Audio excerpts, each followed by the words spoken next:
field's gone dark, and I tell you what, Charlie, Beech has one of the best entrances of anybody I've seen in high school football. Oh, it's awesome, man. You got the inflatable down there. The pirate ship, the inflatable pirate ship, and I think Mr. Edwards has cooked up a special video. We got a sneak preview before the game, and it's going to be pretty wild to see it here on the big screen here. What an environment, this new stadium. Yeah, it's awesome. Like, you know. Yeah, this entrance, I've recorded 2 or 3 of them this year, and it just gives you cold chills. I go back, watch it occasionally during the week. It gets you fired up. I just hope my wife, the AD there, doesn't get ran over. She's she's got her ski bib on. I mean, look at her down there. She acts like it's cold down here. Yeah. And here we go, and Charlie's going to tell us after this, about our injury update, and our sponsor, as always, is High Point Orthopedics of Ascension St. Thomas, but we'll wait till this big entrance. We don't want to do anything to interrupt it, so Bucky is out there. Yeah. He's being led around by one of the cheerleaders. I guess it's kind of hard to see in that big, looks like a Lee Corso head out there, you know what? It does. You got to trust that cheerleader for it to lead. Yeah, she's leading around, yeah. My granddaughter's out there on the field with the cheerleaders. Of course. Awesome. And of course. And she has the full outfit. She's got the full, at 8 years old, she has the full Beech Buccaneer cheerleader outfit on out there. See her, she's standing on the dental logo over there. So I got it. JC, stay out of the way, man. There's going to be a herd coming at you in about, hopefully about 15 seconds here. As the captains go out, Charlie, if you'll pick up the Beech. JC, you got them there? You got the captains? Yes, sir, I sure do. For the Bucs tonight, it's going to be Caden Powell, and number 13, number 1, Brock Miller. We've got Wyatt Davis, and we've got Mr. Brown as our 4th captain tonight, Barrett Brown for Hendersonville tonight.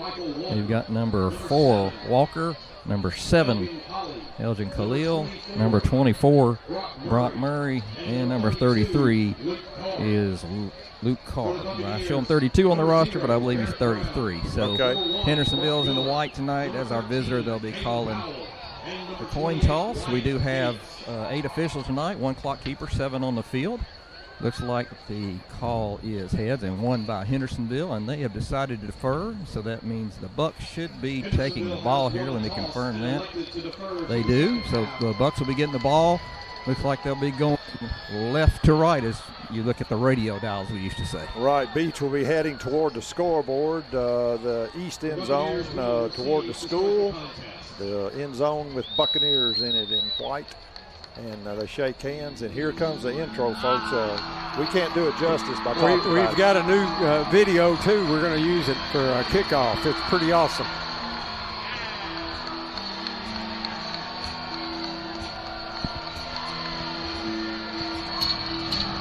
Here they come.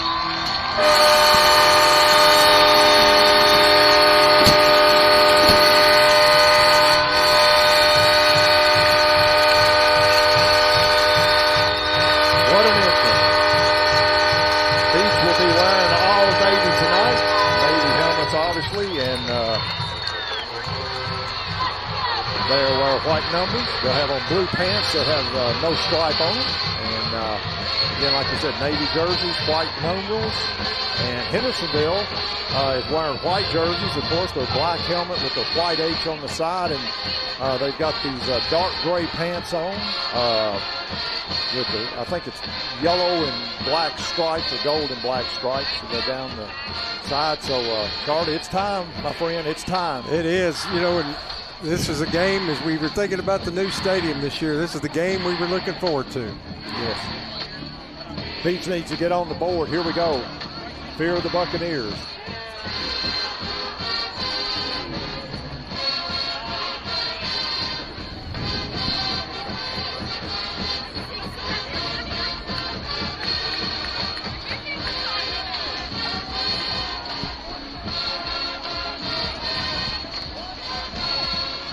Hendersonville, they've got a pretty good student section, Charlie, but as you said a while ago, and they brought their band, obviously you can hear in the background, but other than that, pretty light attendance for Hendersonville playing Beech. It is, but I do think you'll have a lot of late arrivals because of the because of Halloween and trick-or-treating. So, Did you go trick-or-treating already?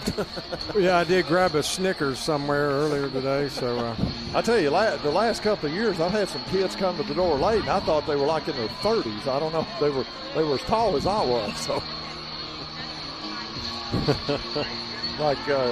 y'all might have gave it up a few years ago. Hendersonville will kick off, and it'll be number 45, as we said a while ago. And that'll be Gardner Olson. He's a junior. And he will kick back deep for the Bucs is Miller and Jeramy Laster, two dangerous return men. We always say, Terry, they're going to kick it to Laster. That's right. Let's see what happens. Olson kicks it, and the answer to that is Miller takes it about the 11-yard line, comes straight up the middle, 20, 25, 30, and he's all the way up to the 34. And we got a flag down at the 23, so we may start with a bad omen here on Halloween night. Let's see what the white hat says. And that is a illegal block in the back or use of hands or something. And so that laundry is at the 23, and it'll bring it back to probably, the 13. JC, what'd you see down there? Yeah, and it's kind of away from the play, too. It looks like they've got a hold on the return team, so that's going to back the Bucs up, start in pretty negative territory here. So we'll start at the 13. This gives us a little bit longer way to go, and pads your statistics. 87 yards away from pay dirt. Let's call it the 14, actually. We're going to call it the 14. And again, glad to have PA, the voice of the Bucs, Mr. Boyd Johnson. And he is back in the saddle there on the PA mic, and David Edmonds on stats. So glad to have David back here. And they will give it to, and that is, I'm trying to see who was the start. DK Williams, number 44. We're probably going to see Shelton Swafford some tonight, as there's no gain on that play. Again, Devin Crutcher has been, it's been a running back by committee. J.R. French has been in that some. So Hendersonville keys on DK. Powell gets the play from Coach Crabtree. yeah, not a lot of penetration on our offensive side that play. They just kind of swarmed on that left side of our line. Hendersonville using basically a 4-2 alignment on defense as the H-back moves to the right side of the thing, and now Powell trying to look downfield. Now he's going to tuck it, and he's wanting Powell, Caden Campbell to, and let's see, we've got this incomplete pass. I didn't see if I saw a flag go down. Yeah, I don't think there was one. And Laster was in the vicinity as well. Well, he was motioning for Caden Campbell to go down the field a little bit more, number 11. And then he decided he couldn't get it to him, so he tried to go somewhere else, and it was incomplete. So Beech, 2 plays, 0 yards. And so Hendersonville's defense playing well to begin with here. As 2 receivers split wide right, that is Miller outside, Laster's in the slot. Now they have a safety, but he comes up in there, so it's man-to-man coverage. And they give that to Williams. Williams ducks his head, and he is going to be short of a first down. He's up over the 20, and they're going to mark him at the 22. He's about 2 yards short. So let's see what Coach Crabtree, I think he's going to punt the ball away and play defense there. I mean, that's tempting. It's a short 2. Yeah, that penalty on the kickoff return, that didn't help us. It kind of put us in a hole and made us change our game plan a little bit. So we just need to get out of trouble right here. Miller, the punter at Meadows, as we said, he's kind of the man that does everything for the Commandos, and he's back to about the 50. A kick hits and takes a Beech bounce, and it's inside the 30. And they watch it roll and gets a really nice Shackle Island bounce, and about a 50-yard punt. The long snapper, Champ Nix, actually downed it at the Hendersonville 26. So you're talking about flipping the field. They will start. So that punt went from the 23 down to their 29. So that is, 27? Yeah, like you said, 54? All right, let's see here. This is Christopher. No, let's see. It's Hugo Minor, number 9, and Rumney gets up into the secondary, and he's driven out at the Hendersonville 49. So, as we said, this young man, 826 yards on the year averaging 7.2, but he's really just come into his own in about the last 2 or 3 ball games. So. Yeah, and sometimes that happens. You know, these guys kind of develop a little late. So only 150 pounds, 5'9", so he's not a real big kid. And now they will shift into an alignment here. And they got 2 receivers split wide left, and they give it to Rumney again, and he's trying to get outside, and he does 50, 45, and he is down to the Beech 30. And so 2 runs by Tate Rumney and another first down, and Hendersonville is in business. You know, what you don't want in a game like this is a team to get momentum. And, you know, all the momentum has been on the Hendersonville side of the football thus far. You got a flag over there. That'll help the momentum switch maybe. What do you got, JC? Yeah, legal shift on Hendersonville is going to bring the play back. Yeah, they're shifting a lot of kids down trying to do a deception. So they're going to mark them all the way back to the 44. So instead of 1st and 10 at the Beech 30, it's 1st and 15 from the Hendersonville 44. So tell you what, they're going to have to get a clamp on this young man, number 3. He is a ball player. And again, this is Hugo Minor. They give it to Rumney again. He's trying to get outside. Beautiful defense there. And that was J.R. French. He hemmed it in, wouldn't let him get outside. Yeah, that's what we're going to have to do. You know, again, we talked about, you know, issues with containment in past weeks. So we saw that on the first couple of plays. We've got to keep these guys packed in. So 9:20 left in the first period. Beech went 3 and out on their first possession. Hendersonville got 1 first down and then had a big run called back as Minor backs up. And he's trying to throw it out, and he's got Rumney in the slot, and beautiful defense there, and that was Devin Crutcher. Stayed in front of him, and he only ended up with about a 3-yard gain. So now it's going to be 3rd and 14 from the Hendersonville 45-yard line. Charlie, I think they're really wanting to get the ball to number 3 for some reason. I get that impression. You know, they can set you up, though. I mean, they have other players and other ballers, so they could have you keying on him and break a big play elsewhere. Big tall, number 18, Weston Hall at 6'6". He goes wide right. They got a slot back to the right. Minor, again, the throwing quarterback. He throws it over the middle and almost intercepted River Bailey. The receiver wanted to run a post pattern. He threw like an in route. There was a mix-up there. Big time. There was, and they're going to be punting as a result. It hit River Bailey. He had the interception. He's hitting himself in the head right now because he's got to catch that one. Yeah, he had a nice interception. Probably was a 10 or 15-yard return. Laster will drop back to about his own 18-yard line. Well, Laster can advance it past that point. He's capable. And the snap is high, fumbled, and it's on the ground. And a nice deal. D.K. Williams just flattened Hunter. He picked it up, tried to run, and hello, number 44, as he's still down. And that is number 82, and that is Levi McCrary. Man, he took a shot from D.K. Williams. He had to have the breath knocked out of him. But a lot of people taking a shot this year from D.K. Williams. Yeah, man. He dishes them out.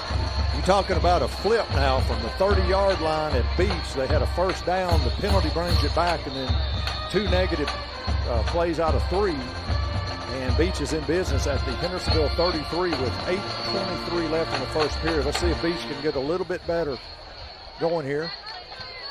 And again, we got Ryder Gallaty at that left tackle spot. Jack Fuchs is taking the night off. Charlie, we'll talk about our injury sponsor here in a minute. They give it to Williams, and he's picking his way off the right side, breaks a couple of tackles, and the ball went to the ground. And I think Beech, it came right back up to DK. That was a kind bounce. Yeah, it was. That you need those every now and then. Yeah, 3-yard gain, and to bring up 2nd and 7. He was very patient, picking his hole off to the right side. Got a nice little gain. And again, 7:55 left in counting. First quarter going by quickly. And that will be Laster coming to the right side. Beech kind of packing it in. They've got 2 tight ends. H-back behind the right guard, and now Powell's going to look for Laster. He's throwing in the end zone. Touchdown. Good. There was a flag there. They're calling touchdown as Laster reels it in to catch the flag. JC, what do we got down there? Yeah, I didn't see anything, so I'm kind of curious what the call would be here. I didn't see the defender make really much contact, so I'm not sure what's going on here. Laster had separation when he ran into the end zone, so where he threw the flag was only Laster and two commandos. It was either defensive holding or hopefully it wasn't. I didn't see it, but it could be that maybe Laster pushed off. But he was on a straight go. I don't think he did. So. I don't think he did either. He must have grabbed. Well, they're talking to the Hendersonville sideline, so let's see what's going on here. It's a big conference here. The White Hat and two more referees. I mean, I don't know what it could possibly be. And now the head linesman is over talking to the. Well, no, it couldn't have been. It was a sideline warning against Beech. Oh my gosh! Touchdown. And it'll be assessed on the kickoff. Is that what you're getting, JC? But you usually get a warning if it's a sideline. One of the supervisor officials down here, I'll ask him just kind of get a clarification on it. I didn't see anybody in the side judges in his way down here, so that's really a shock to me on the call. So as it stands, Laster from Powell, and that was a 30-yard strike. 7:34 left as Mendoza will try to add the dessert, the snap, the place, the kick, and it's straight between the pipes. And Mendoza took a shot there at the end of the thing, but Beech goes up 7-0. Now they're going to assess that sideline warning. If you get a clarification. Charlie, tell us about our longtime injury report sponsor. High Point Orthopedic Associates is our injury report sponsor with Ascension St. Thomas, a caring group of providers serving Gallatin and surrounding areas. High Point Orthopedic Associates is helping turn setbacks into comebacks with high-quality specialized sports medicine care from torn ACLs and shoulder pain, as well as sprains and strains. You can count on High Point Orthopedic Associates with Ascension St. Thomas. That is a mouthful. That is. To get all athletes of all ages, including us, Terry. As old as we are, yes. To connect with a provider, visit highpointorthopedicassociates.com. And that first score is always by William Stiles Country Financial. And he is your insurance agent in Hendersonville and Sumner County. Let William and Country Financial help prepare for your future with insurance protection to achieve your financial goals. William Stiles is proud to sponsor all Sumner County High School sports on WHIN and WHIN Radio. And I sure appreciate that. And, of course, that was the Trevecca Nazarene touchdown. You can visit them at trevecca.edu. We'll talk about them in a few minutes. But they're a special university. It sets you up for a lifetime touchdown. You know who I saw coming in tonight is the Honorable Rob Wheeler. He's in our presence down in the stands, and we kind of all started with Rob. That's it. 20 years ago. Crowd kicks it down. It's taken at the 21-yard line, and that is number 2. Ooh. And that is Ford Proctor. He had a big game against us last year in a losing cause. And number 27, Charlie, that is Tristan Ballantyne. He is fired up. Just a sophomore. I think he's a little excited tonight. He stays excited. That's what you got to love it. Look at him. So from the 32-yard line, Ford Proctor, I want to say Proctor Ford, it's Ford Proctor, and he had that return, but it ended quick. So 7:25, Hendersonville will start from their own 32-yard line, and they had a really good thing going last time. They're having a little confusion getting everybody set now. And again, this is Hugo Minor, and they shift 2 guys. We'll see if they get set. And that is Minor, and this is Rumney again. He gets out in the open. And he's up to the 40, gets about 8 yards. He's elusive, Charlie. He's not very big. And their offensive line on that left side is doing a good job. They are. They're moving the pile and then giving him a crease to capitalize. Again, and you look at this young man. I mean, he's a great back, but you look at him and he's 150, about 5'9". He's not the type of kid you look at and go, oh, he's going to run over you. But he's shifty and he's patient. As he'll line up now to the right of the quarterback. The quarterback is Hugo Minor. And he backs up. He's looking downfield. Now he's being pressured, and he is sacked by Sam. Oh, my. Well, it could have been intentional grounding. I think that's what it is. Okay. Yeah, he was in the grass. That was not a late hit. Can't be. Sorry. And yeah, the call. Yeah. I'm with you though, Brandon. I saw the laundry come out. I'm like, no way. Brandon gets excited. Yeah, he's a coach. You know, he's a football coach of the junior Bucs, so he gets a little excited. But there was no receiver in the vicinity, and so they'll mark it off in the 32. The nearest receiver was about 15 yards away, I think, but there was on and he was wearing a blue shirt. Yeah, exactly. Yeah, they had a guy about 15 yards down the field, but it was not even close. 27-yard line, and that comes with a loss of down. So it is third now and about 15 as Minor gives it up the middle to Rumney. And he is slammed down there by who else? D.K. Williams. And that was Rumney. He didn't get much traction that time. He got about 2 yards. So he gets back to the 30. And it's kicking time in Tennessee. So, Charlie, that series looked a lot better for Beech on defense. It did. It had one big run. It came back. But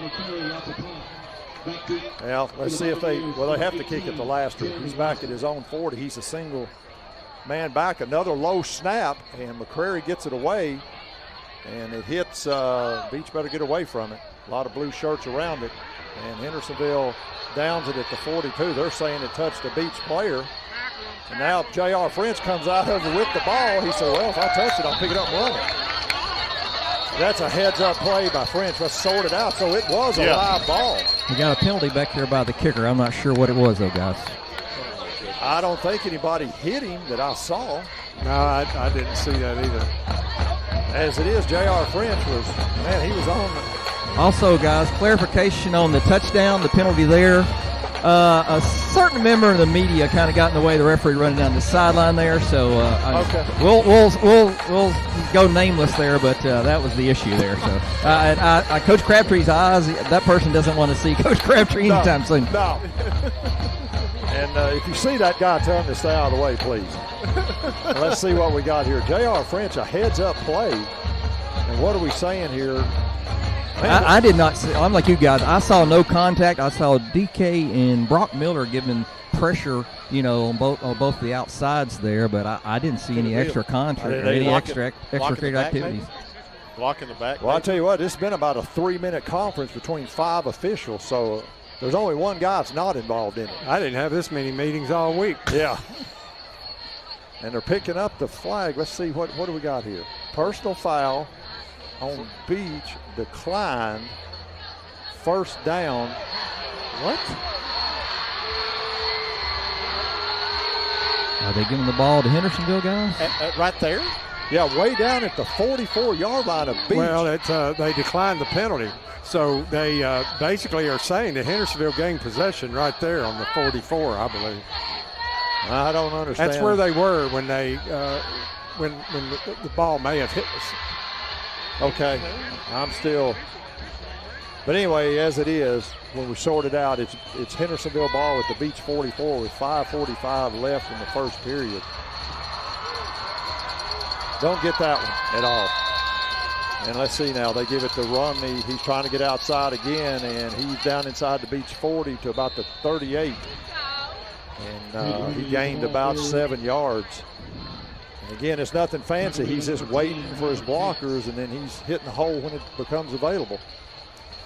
Yeah, that's where the scrum started on the punt return, to go back to that previous play. And so it must have hit him. JR came out of the pile, but we don't know what happened. They may have already been down with the ball. They may have. As it is, number 22 will split out wide. That is Mason Armstrong. And they give this to Rumney again, and he is hit and short of the first down. It'll be third down. Also going to back two, it cannot be a roughing the kicker because the snap hit the ground, so that eliminated that. So I think that's what it is, that a touch of the ball, and that gave possession over. And these guys, it's easy to lose yourself on a punt return, but you just gotta know where that ball is. You gotta get out of the way. So it's third. Let's reset here. It's third and a long 3 from the Beech 37. Let's call it.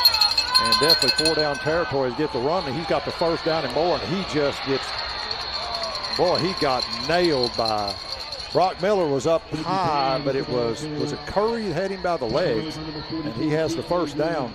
Brock, oh, that was number 1 was on the carry. Oh, okay, I'm sorry. That was Reggie Brown. Romney has carried it every time. So yeah, I'm just for getting sure. I'm getting in the habit of saying, and that is Reggie Brown in 1. And Minor again looks. He throws it over the middle, and he's got number 13, and that is Meadows. And he takes a shot from D.K. Williams, but he's got another first down as they are now down to the Beech 23-yard line. Or excuse me, it's second. It was not a first down. It's second and about 3. Shout out to Mac Logston that's listening to us. Romney still not back in the game as they give it to Reggie Brown, the running back. He's up the middle, and he is down to about the 15-yard line of Beech. And again, they're just going up the middle. Yeah, there's nothing fancy. They're just creating some massive holes for themselves. And Romney's still not back in the game, Charlie. That's JC, can you see anything down there? He, carried the ball about every time, and I do not see him back in the game now as they're using number 1, Reggie. He's 135 pounds, 5'9". He's not very big, and that, I believe, is going to back up Hendersonville 5 yards in a legal shift. But I have not seen Romney back in the game. We've had a lot of penalties here in the last few minutes. Yes. This game got off to a fast start, but it seems like it's been 25 minutes to play the last 4. And again, Trevecca Nazarene University sponsored that first touchdown. They're home to thousands of Sumner County students after high school and has led the way in higher education right from the heart of their beautiful Nashville campus. As Minor again throws it over the middle, and he overthrew one guy, and then the deep guy was not looking. So a mix-up again on the pattern. And here comes Romney back in, number 3. And so now this should be second and 15 now. We're down to 3:11 left in the first period. As Charlie said, it was going at a Roadrunner's pace the first, and now it's a snail's pace. As Minor now will fake it, gives it to Romney. Romney picking his way through the pile, and he's all the way down to the Beech 11, and he's going to have a first down. No, it was 15. Was it? Oh, I'm sorry. I'm sorry. Yeah, so it's now still third down. He's got to get down. Thank you, Brandon. He's got to get down, between the 3 and the 4, and the ball is at the 12, so it's going to bring down third. And let's call it 9. Big play here. Big play, Beech. Yeah, these guys, they running backs are not big at all, but they're able to move the pile. It's pretty amazing. Hendersonville's line is not small. Their offensive line, and they again give it to Romney. He's got a hole in the middle, and he's down to the 5, and that's going to be decision time. He might actually be inside the 5 a little bit. Yeah, he's right on the 5. So it's going to bring up 4th and about 1.5 yards. And they send number 59, that's Hunter Smith. He'll go in, so they'll add a little extra size up front. You're right, Charlie. It's right on the 5. They've got to get inside the 4. So Hendersonville bringing in some bigger players. So they're going for it. So a big early 4th down here for both teams. Minor will go under center. And he'll keep it, and let's see, did he get the first down? I don't know if he did or not. I think he got it by about 0.5 yard. JC, what do you got down there? Looks where they're marking. He's going to be a little short, I think, guys. Oh, really? Oh, man, this place. Yeah, we'll take it. Here, let me just clear out. Hang on. Yeah, the ball, I don't know. It's just short of it's between the 3. No, he's a good 0.5 yard short. Okay, good deal. Oh, good. Glad we got those good eyes down there. Yeah, we got a bad angle here. Yeah. And about 12 players standing around the ball doesn't help either. And now they've cleared out all the players. I don't think he made it. I think you're right, JC. Let's hope he is. Just run on out there, JC, and measure it. Yeah.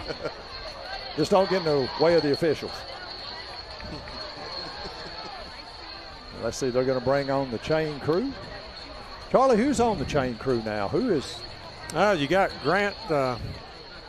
He's short, I think. He is short. Grant Edwards down there, and I think Chris Carroll's always on it. Oh, yeah.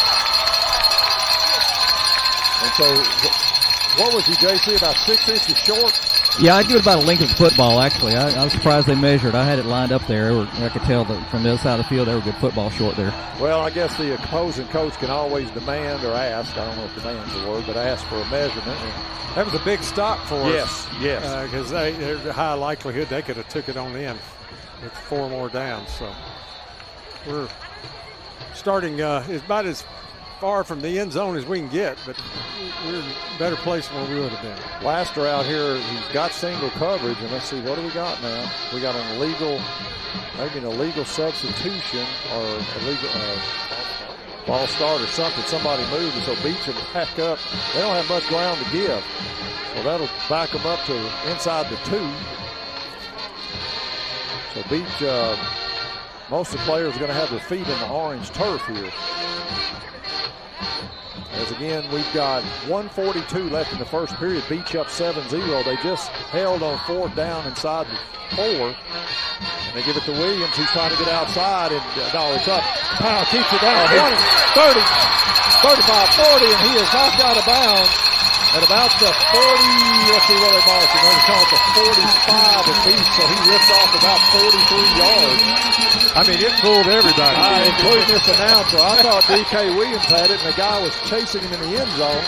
And here comes the big, looked like a runaway train coming down the right sideline. So he had one guy to go, and the guy had a little bit of a head start on him. And he was trying to force him out of bounds. He wasn't going to get in front of him. As Laster will split out to the short side of the field here. He'll be picked up by Proctor, and he'll come in motion now. And let's see what we got. Laster will reset on the left side. Now he moves Caden Campbell's H-back to the right side. And he gives it up the middle to Crutcher. Crutcher gets 2 or 3 hard yards there. Breaks a tackle. And he's up to the, let's see, they're going to mark him. Let's call it the 49 of Beech. And we'll give him about almost 4 yards on that carry. Just call it 2nd and about 6. As Brock Miller comes into the game, Owen Knight will come out. Powell gets the play from the sideline from Coach Crabtree. And want to give a shout out again to those offensive linemen. We've got London Parks at right tackle, Grady Edwards at right guard, Jonas Green, your center, Hunter Smith at left guard, and Ryder Gallaty. Oh yeah, and it's on the ground. And boy, it's around, and Hendersonville may have it. It was bouncing around, and Hendersonville comes up with it, so a huge mistake. And nobody hit the ball carrier. He just dropped it, and Hendersonville recovers at the 44-yard line of Beech. Yeah, nothing to cause that. We just dropped it. Maybe he was trying to switch hands, and the ball just got away. And then looked like a Beech player had it momentarily, and it got away from him. Yeah, we've had a lot of mistakes on the Beech side in this game so far. Oh, a lot of jitters here. 43-yard line of Hendersonville has it, and that double reverse, and nobody's buying that. I think they blew that. Yeah, got a pre-snap flag here. Yeah. Let's see, what is our call here? We got offsides Beech, so we must have lined up in the neutral zone. So, man, this is a comedy of errors now. I mean, both sides. There's a lot of penalties in this game. And you know this is a rivalry, and people are, the emotions are jacked up to a level. But everybody needs to settle down and play football. It's 1st and 5 now from the Beech 38.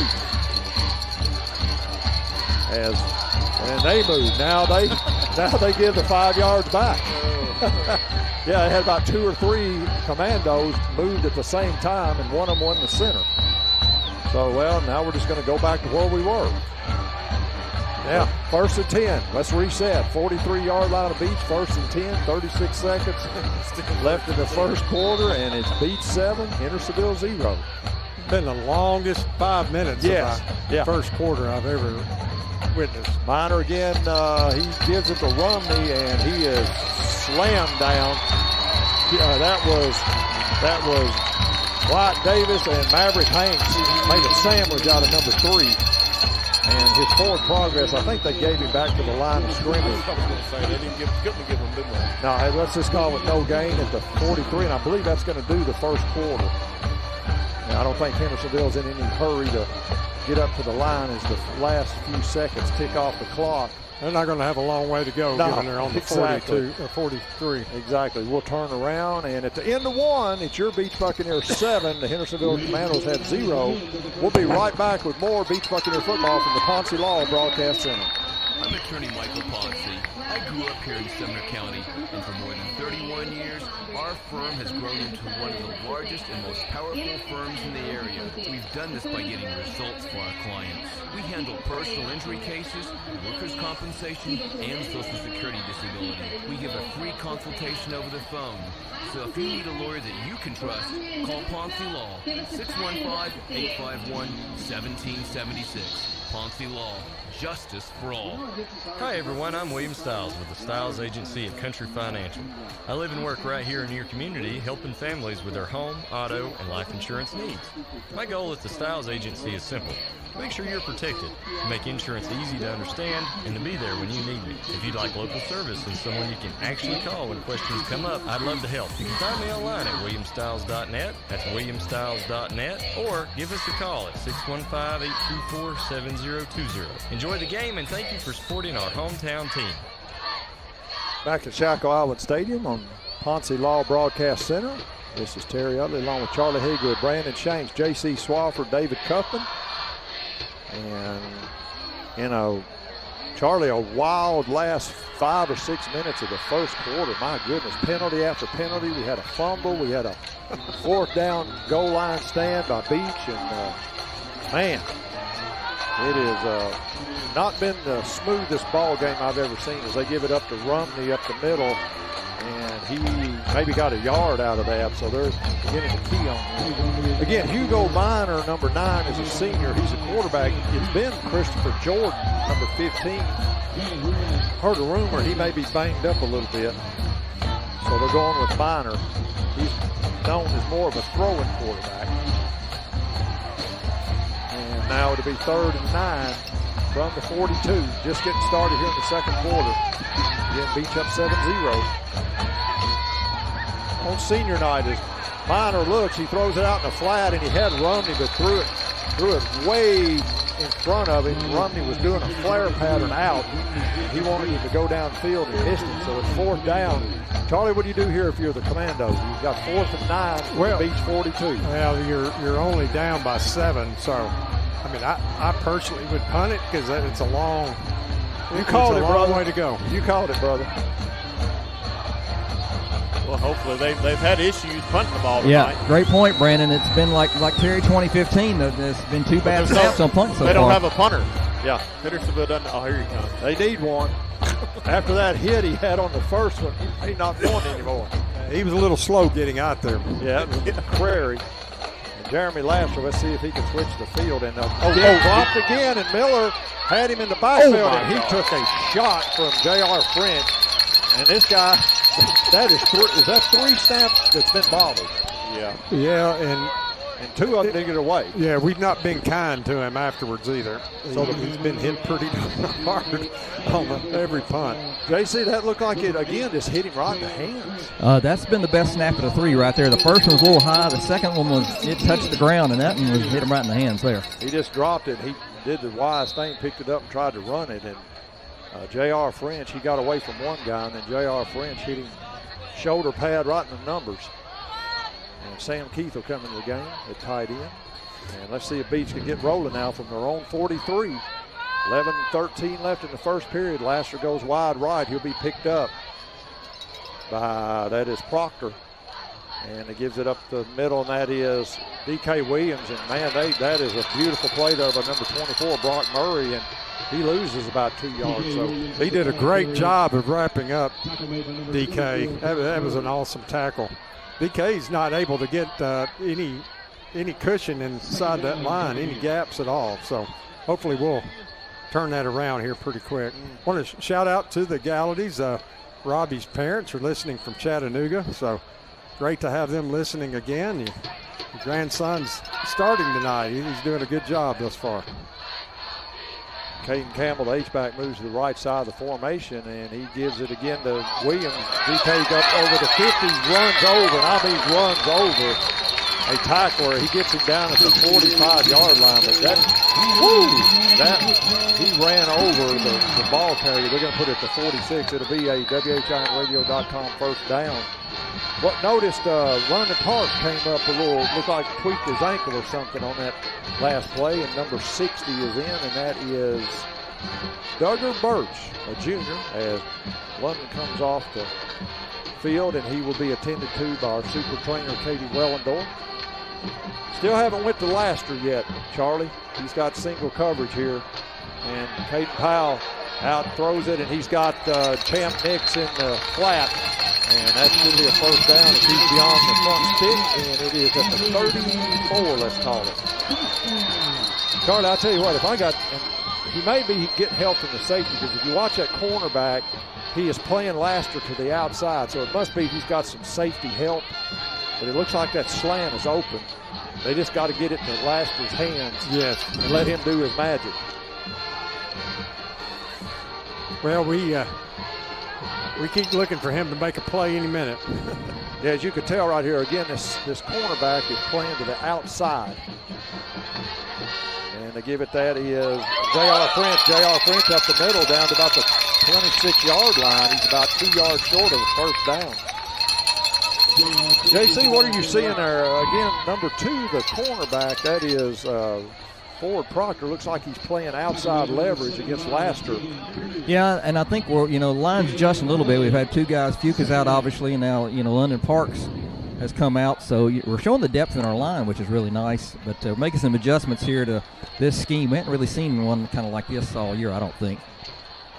And it is, as you're saying, they're playing 4. Now they have 5 down linemen up front and 2 linebackers. Yeah, I was going to say this about. And now there it is, the Laster out in the flat at the 20, and he gets past one guy, and they force him out of bounds. That's good defense by Proctor. And let's see, they get it to him. They push him out at the 17. That's enough for a WHINradio.com first down. Well, Laster made a great move, enough to put it past that first down marker.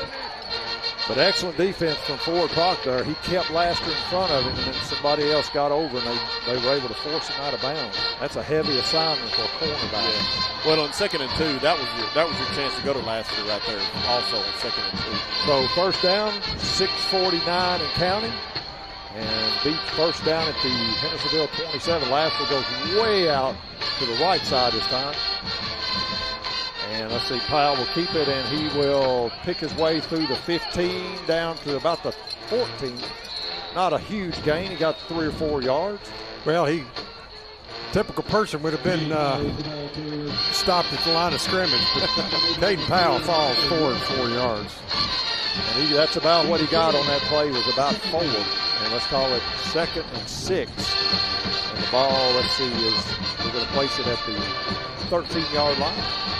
Laster will go wide right, and it is Crutcher now to set back. He's to the left hip of Caden Powell. Now he puts Laster in motion and gives it to Laster on the jet. He's inside the 10. I like couple that. players. I Yeah, like a that. lot of contact, and he's driven out of bounds, but he got down to the 7. He didn't attempt to run around him. No. Went right through him. He did a little D.K. Williams right there. He did. He took it to him. That's what you want on offense. You want to take it to him sometime. And he'll come and get a break as Balthazar will go in, number 5. I believe we're going with the Maryland Heavy package. package. Yeah. I like that run by Laster there. Yeah. I like that a lot.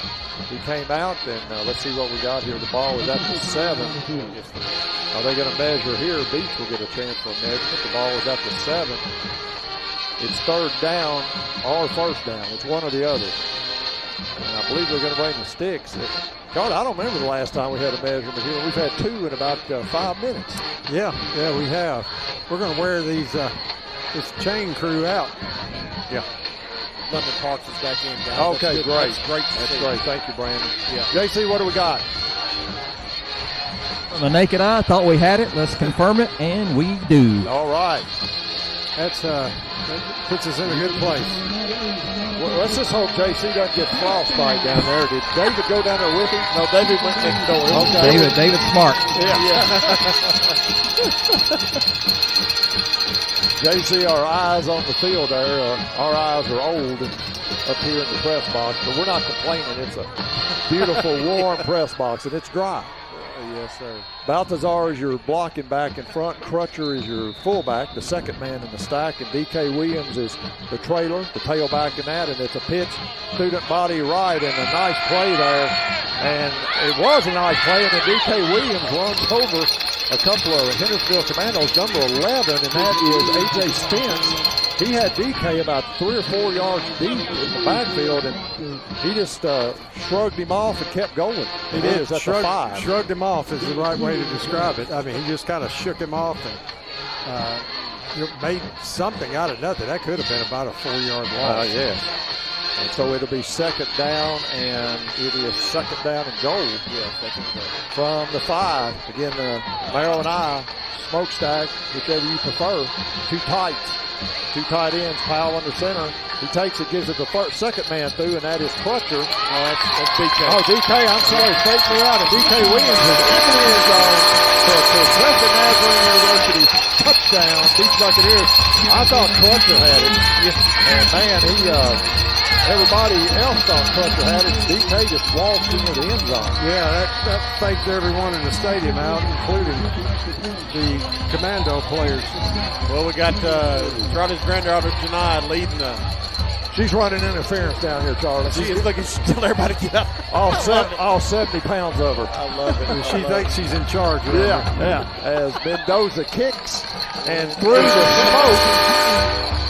the smoke cloud, it's lingering over the student section. It is through the pipes, and now it's 14-0 with 7:38 left in the second period.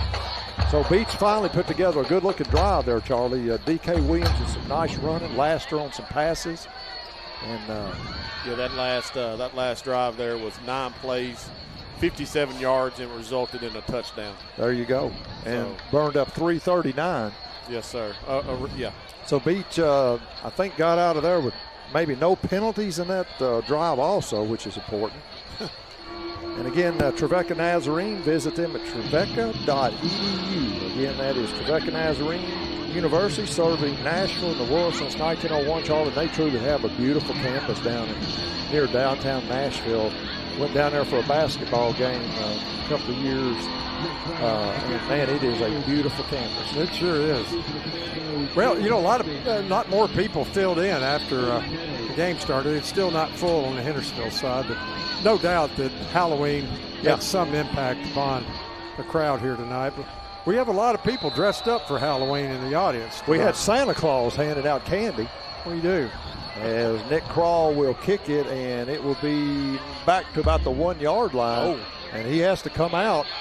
And that is Meadows, and he's up over the 20 to 25 to about the 26, and they're marking it to 27. And that tackle, I believe, there was by Maverick Hanks. And halftime show coming up with Brandon Shanks, David Cupman, and J.C. Swafford, and they'll dive into this bracket. A few of the teams have been set. The Region 5, Page, and Nolensville, and those folks down there, they played all their games last night, so they're lined up and ready to go in their slots for the playoffs. Again, a lot to be decided tonight in the other regions. Ball underneath, and Minor, good play. He jumped on it.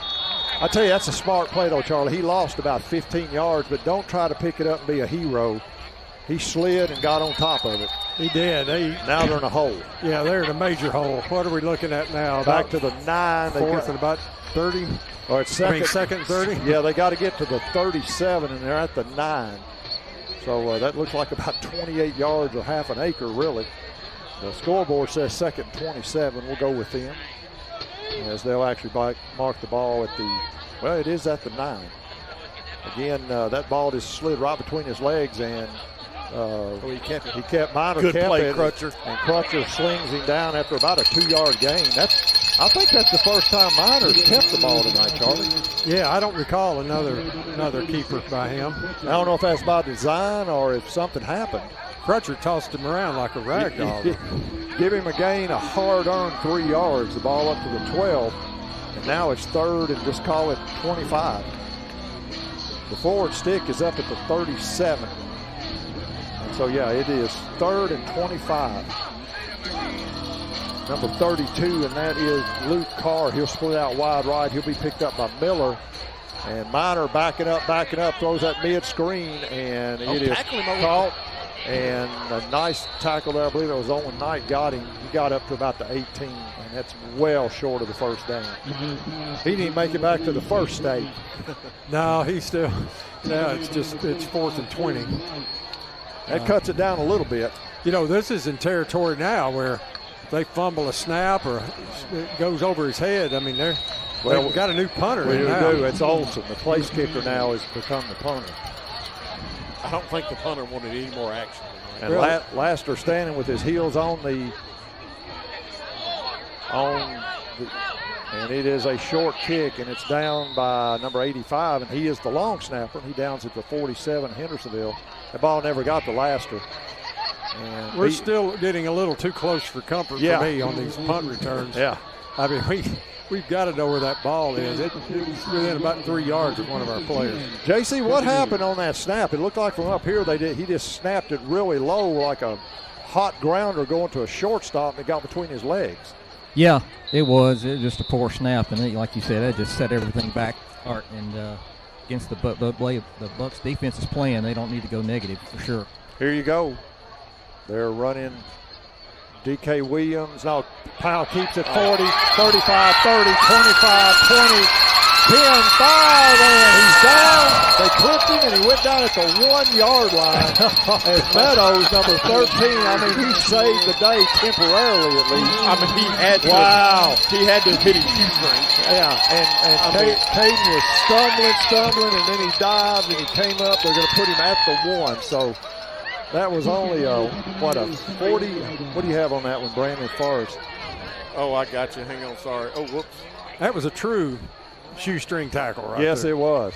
Yeah, that was a 46-yard run. 46-yard run down to the 1. Laster in the slot right. Miller out further right now. Laster comes in motion, and they fake it to Laster. Yeah, Powell walked in, and he just had to hit somebody just to the heck of it.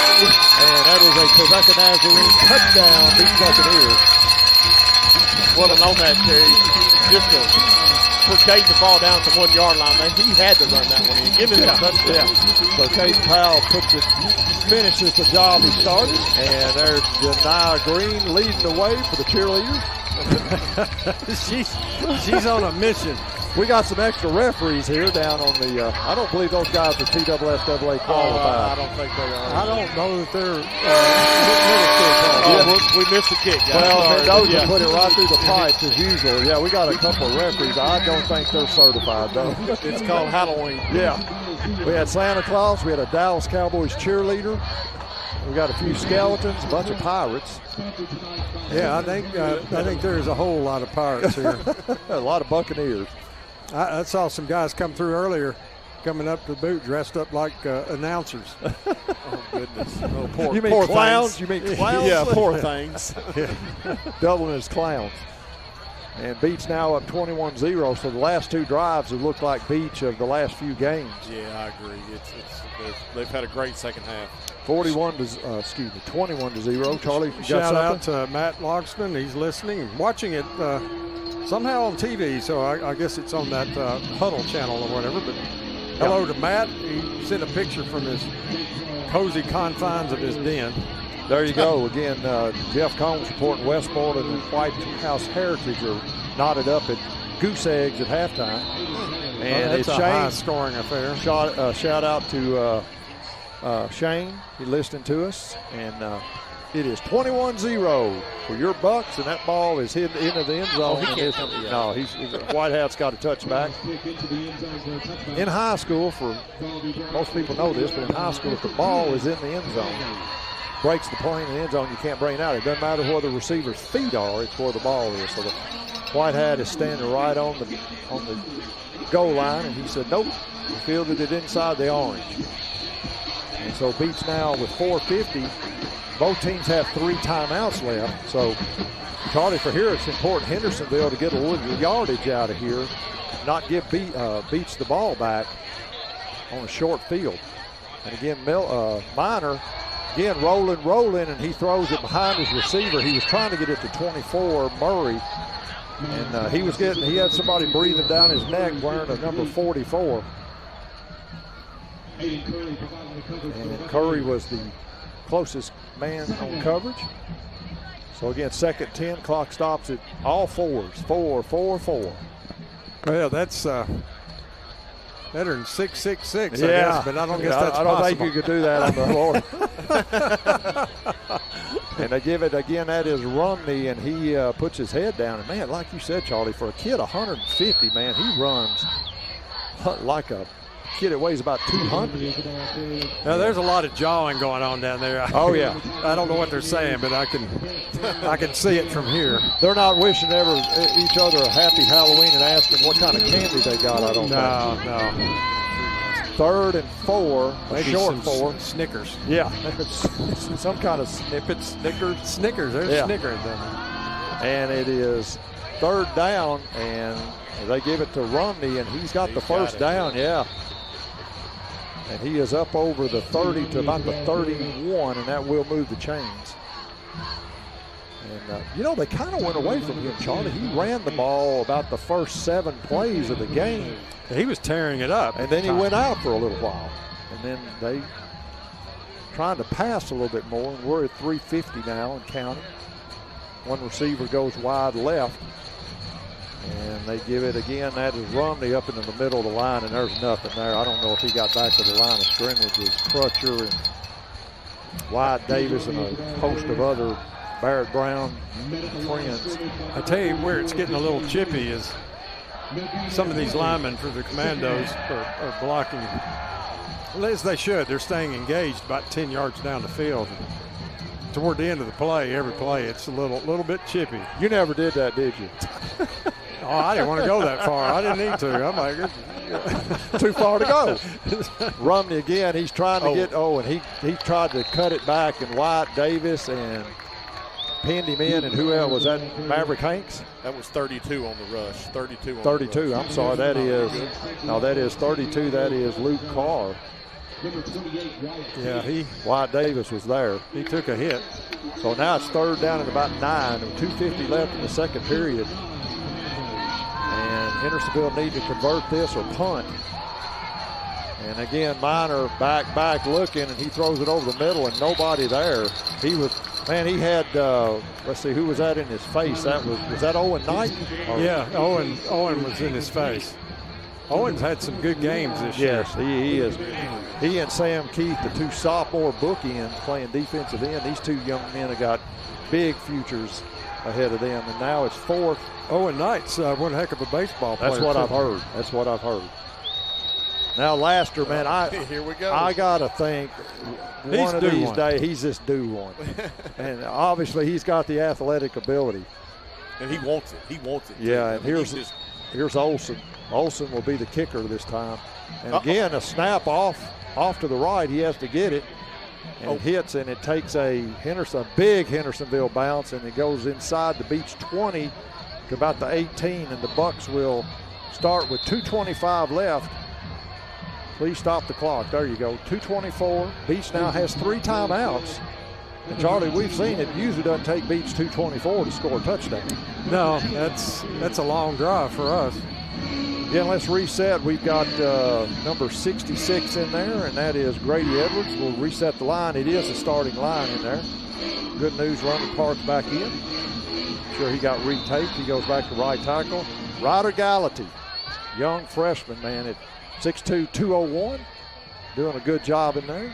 And they'll give it to Williams. Williams finds a hole, 25, 30. He's up to the 40, 50, into Hendersonville territory, and finally knocked down at the Hendersonville 43-yard line.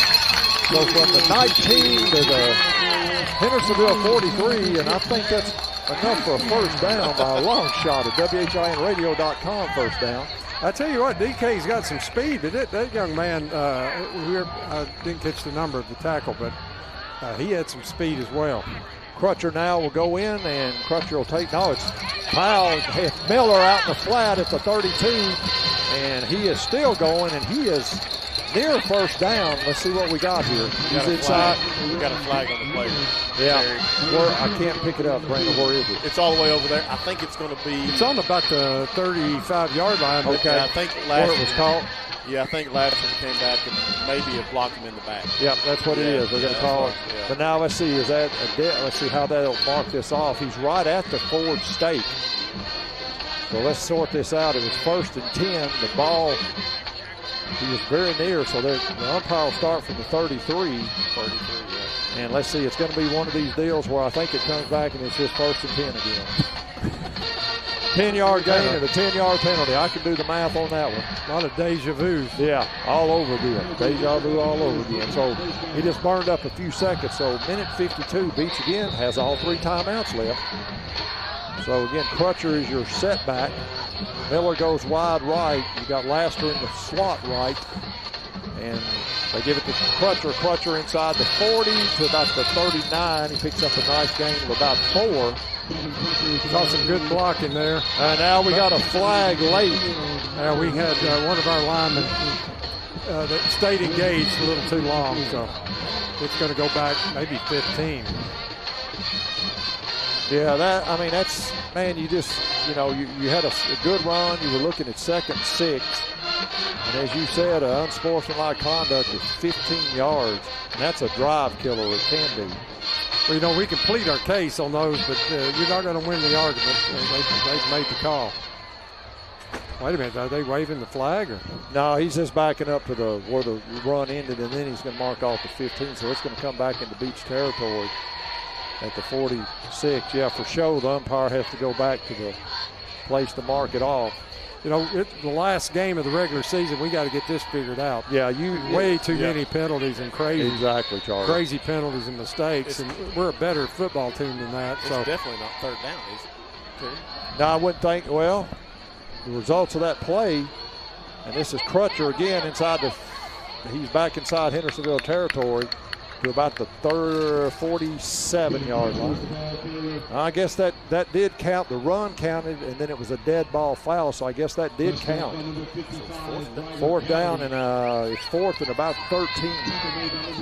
They got to get down to the Hendersonville 33, and the ball's at the 47. Yeah, let's call it 4th, and they're saying 13 on the board. We'll go with that, 13 to 14 yards. It almost, I think we're going to run this clock down, maybe call timeout, and kick it away. Yeah, I don't know if we'll kick it away or not. I think there's a chance we'll go for it. There's not going to be a lot of time left on the clock.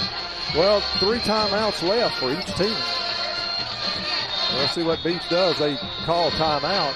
So that is a First National Bank timeout. And First National Bank is proud again to be our long season timeout sponsor. First National Bank has been putting customers first since 1889 with branches in Gallatin, Hendersonville, and Hartsville. A full-service bank providing all the financial products you need in life. Don't take a time out of your banking needs. Check out fmbank.net. That's fmbank.net. Again, let's reset. 35 seconds left before halftime. Beech up 21-0. They're looking at a 4th down and about 13 yards from the Hendersonville 47. They called their first time out. And Miller is our punter, so... Yeah, Champ Nix is going in there. Yeah, big longs now. I think it is going to be. Well, let's see what happens. And again, number 40.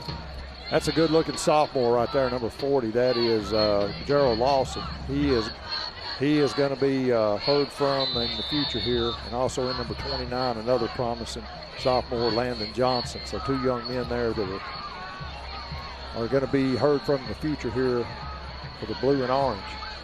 Miller gets the snap, good snap, kick, and it drives the Meadows back to about his own 15 now. He's trying to get outside, comes up the middle, and he's knocked down at about the 22-yard line. And that was number 26, I think, and that was another sophomore there, Christian Reed. A lot of young kids, Charlie. You watch that freshman team, man. It's some nice-looking sophomores. Yeah, we've got some young talent coming up, and have for many years. We just keep reloading. Had a chance to see Ryan Mash, coach of the Hunter Buck Middle School football team, and 3 straight championships. Again, Minor back trying to throw that sideline route, and nice coverage over there by River Bailey. They were trying to get it to the outside receiver, and that was number 18. I believe that is Weston Hall, who's about 6'6". Real tall receiver, so with 17 seconds left. No timeouts called. Let's see what Hendersonville's going to do here on the incomplete pass. The clock stops. Now, Hendersonville will get the ball to begin the third quarter as they won the toss before the game and decided to defer. So the Sumner Coalition, and they give it to, that is Rumney, number 3, and he's trying to get outside. He's up over the 40, and he's knocked out of bounds. A hard tackle there, and that was River Bailey. He's up to the 40. River Bailey will hit you pound for pound. He's one of the toughest. And so with 8 seconds left now, let's see if Hendersonville calls their first timeout. Excuse me, yeah, their first timeout. So they have 2 remaining. Kind of late in the day to call timeouts, but I guess they wanted to see if they could get the ball at the field a little bit. I kind of agree. We got some good visitor here in the. Yes, sir, we do. You never knew who's going to drop in and see us there. Mr. Don Long. Yeah. I almost didn't recognize him with that beard he's got growing on back there. I just miss sitting outside, though, Don, I tell you. That's the joke of the night. We got Aaron Walker. You know, last week he was in Santa Barbara. He's in Philadelphia tonight, so I guess he'll be in Miami next week. Well, he's moving closer. It's Owen Knight's granddaddy's listening in one again. So he is getting closer to Shackle Island. Maybe he'll come to a game before Owen graduates in 2 years. Oh, man. 3 receivers for the Commandos split left and 1 to the right. And Minor backs up, and he is on the corner blitz there. That was Wyatt Davis. That was a delayed outside linebacker blitz, and he never saw it. And man, Miller's lucky. He felt that one. Yeah, he sure did. And that's the end of your second quarter, folks. So as we go to the half, the Beech Buccaneers have 21. The Hendersonville Commandos 0. We'll be right back with more Beech Buccaneer football. You're listening to WHIN Radio on the Ponce Long Broadcast Center. Mayhem is everywhere. On the leaky pipe, you decided to repair yourself. That's right. You watched one online video and thought, yeah, that's something I could do. So you did. Tighten your ride. And here we are a few weeks later. You come home from a weekend away and, hey, I made you a lake. You've always wanted a house on the water, right? Well, now your basement is filled with them. And if you've got the wrong home insurance, you might be swimming in bills to clean up this mess. Listen, agents will protect you from that. That's Larry Maynard with Allstate Insurance. Give him a call at 615-452-1500. 615-452-1500.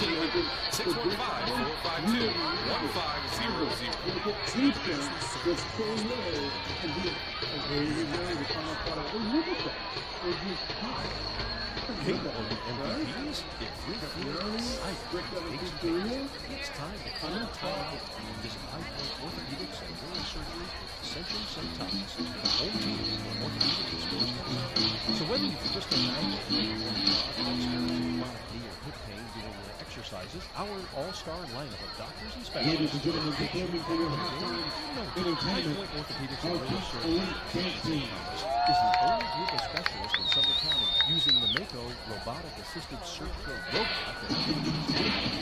that so contact High Point Orthopedics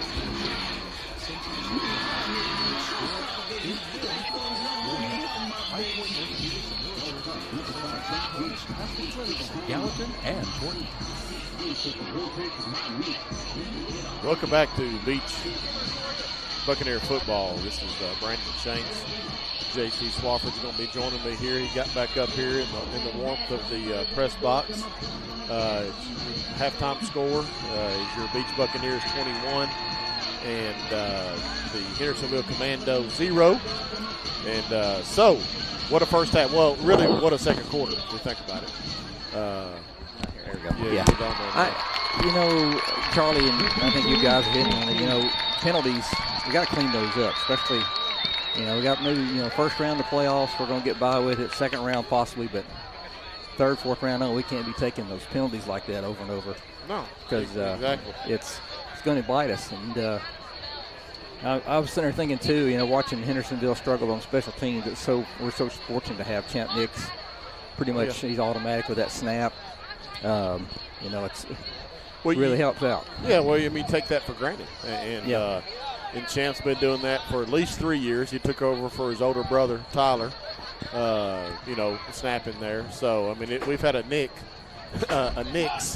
snapping here at Beech for 7 years now, or, at least 6. Yeah, and he's playing for undefeated Tennessee Tech. How about that? Undefeated Tech. that is Golden crazy. Eagles. Is he snapping it? He's tight end, actually, which he did. He played a little bit of that. He mostly played outside linebacker at Beech. I hear they pay good in the NFL to be a snapper. Oh, yeah. Until you mess up. Yeah, exactly. You got about 2 mess ups and you're done.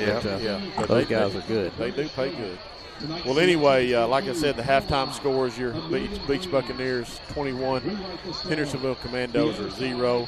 I'm going to go over some individual stats here, and then I'll throw it down there probably to David for the, drive summary and the possession and all that good stuff. So as far as leaders for the Buccaneers, we got rushing. We got Caden Powell. He's got 4 rushes for 94 yards and a touchdown. D.K. Williams has got 8 carries for 68 yards and a touchdown. And Devin Crutcher has 3 carries for 11 yards. And then J.R. and Jeramy Laster each has a carry apiece. And J.R. has 8 yards on the night, and Laster's got 6 yards. I tell you, I was down there on the field for that Lassiter run when y'all talked about how he didn't go out of bounds. He forced it.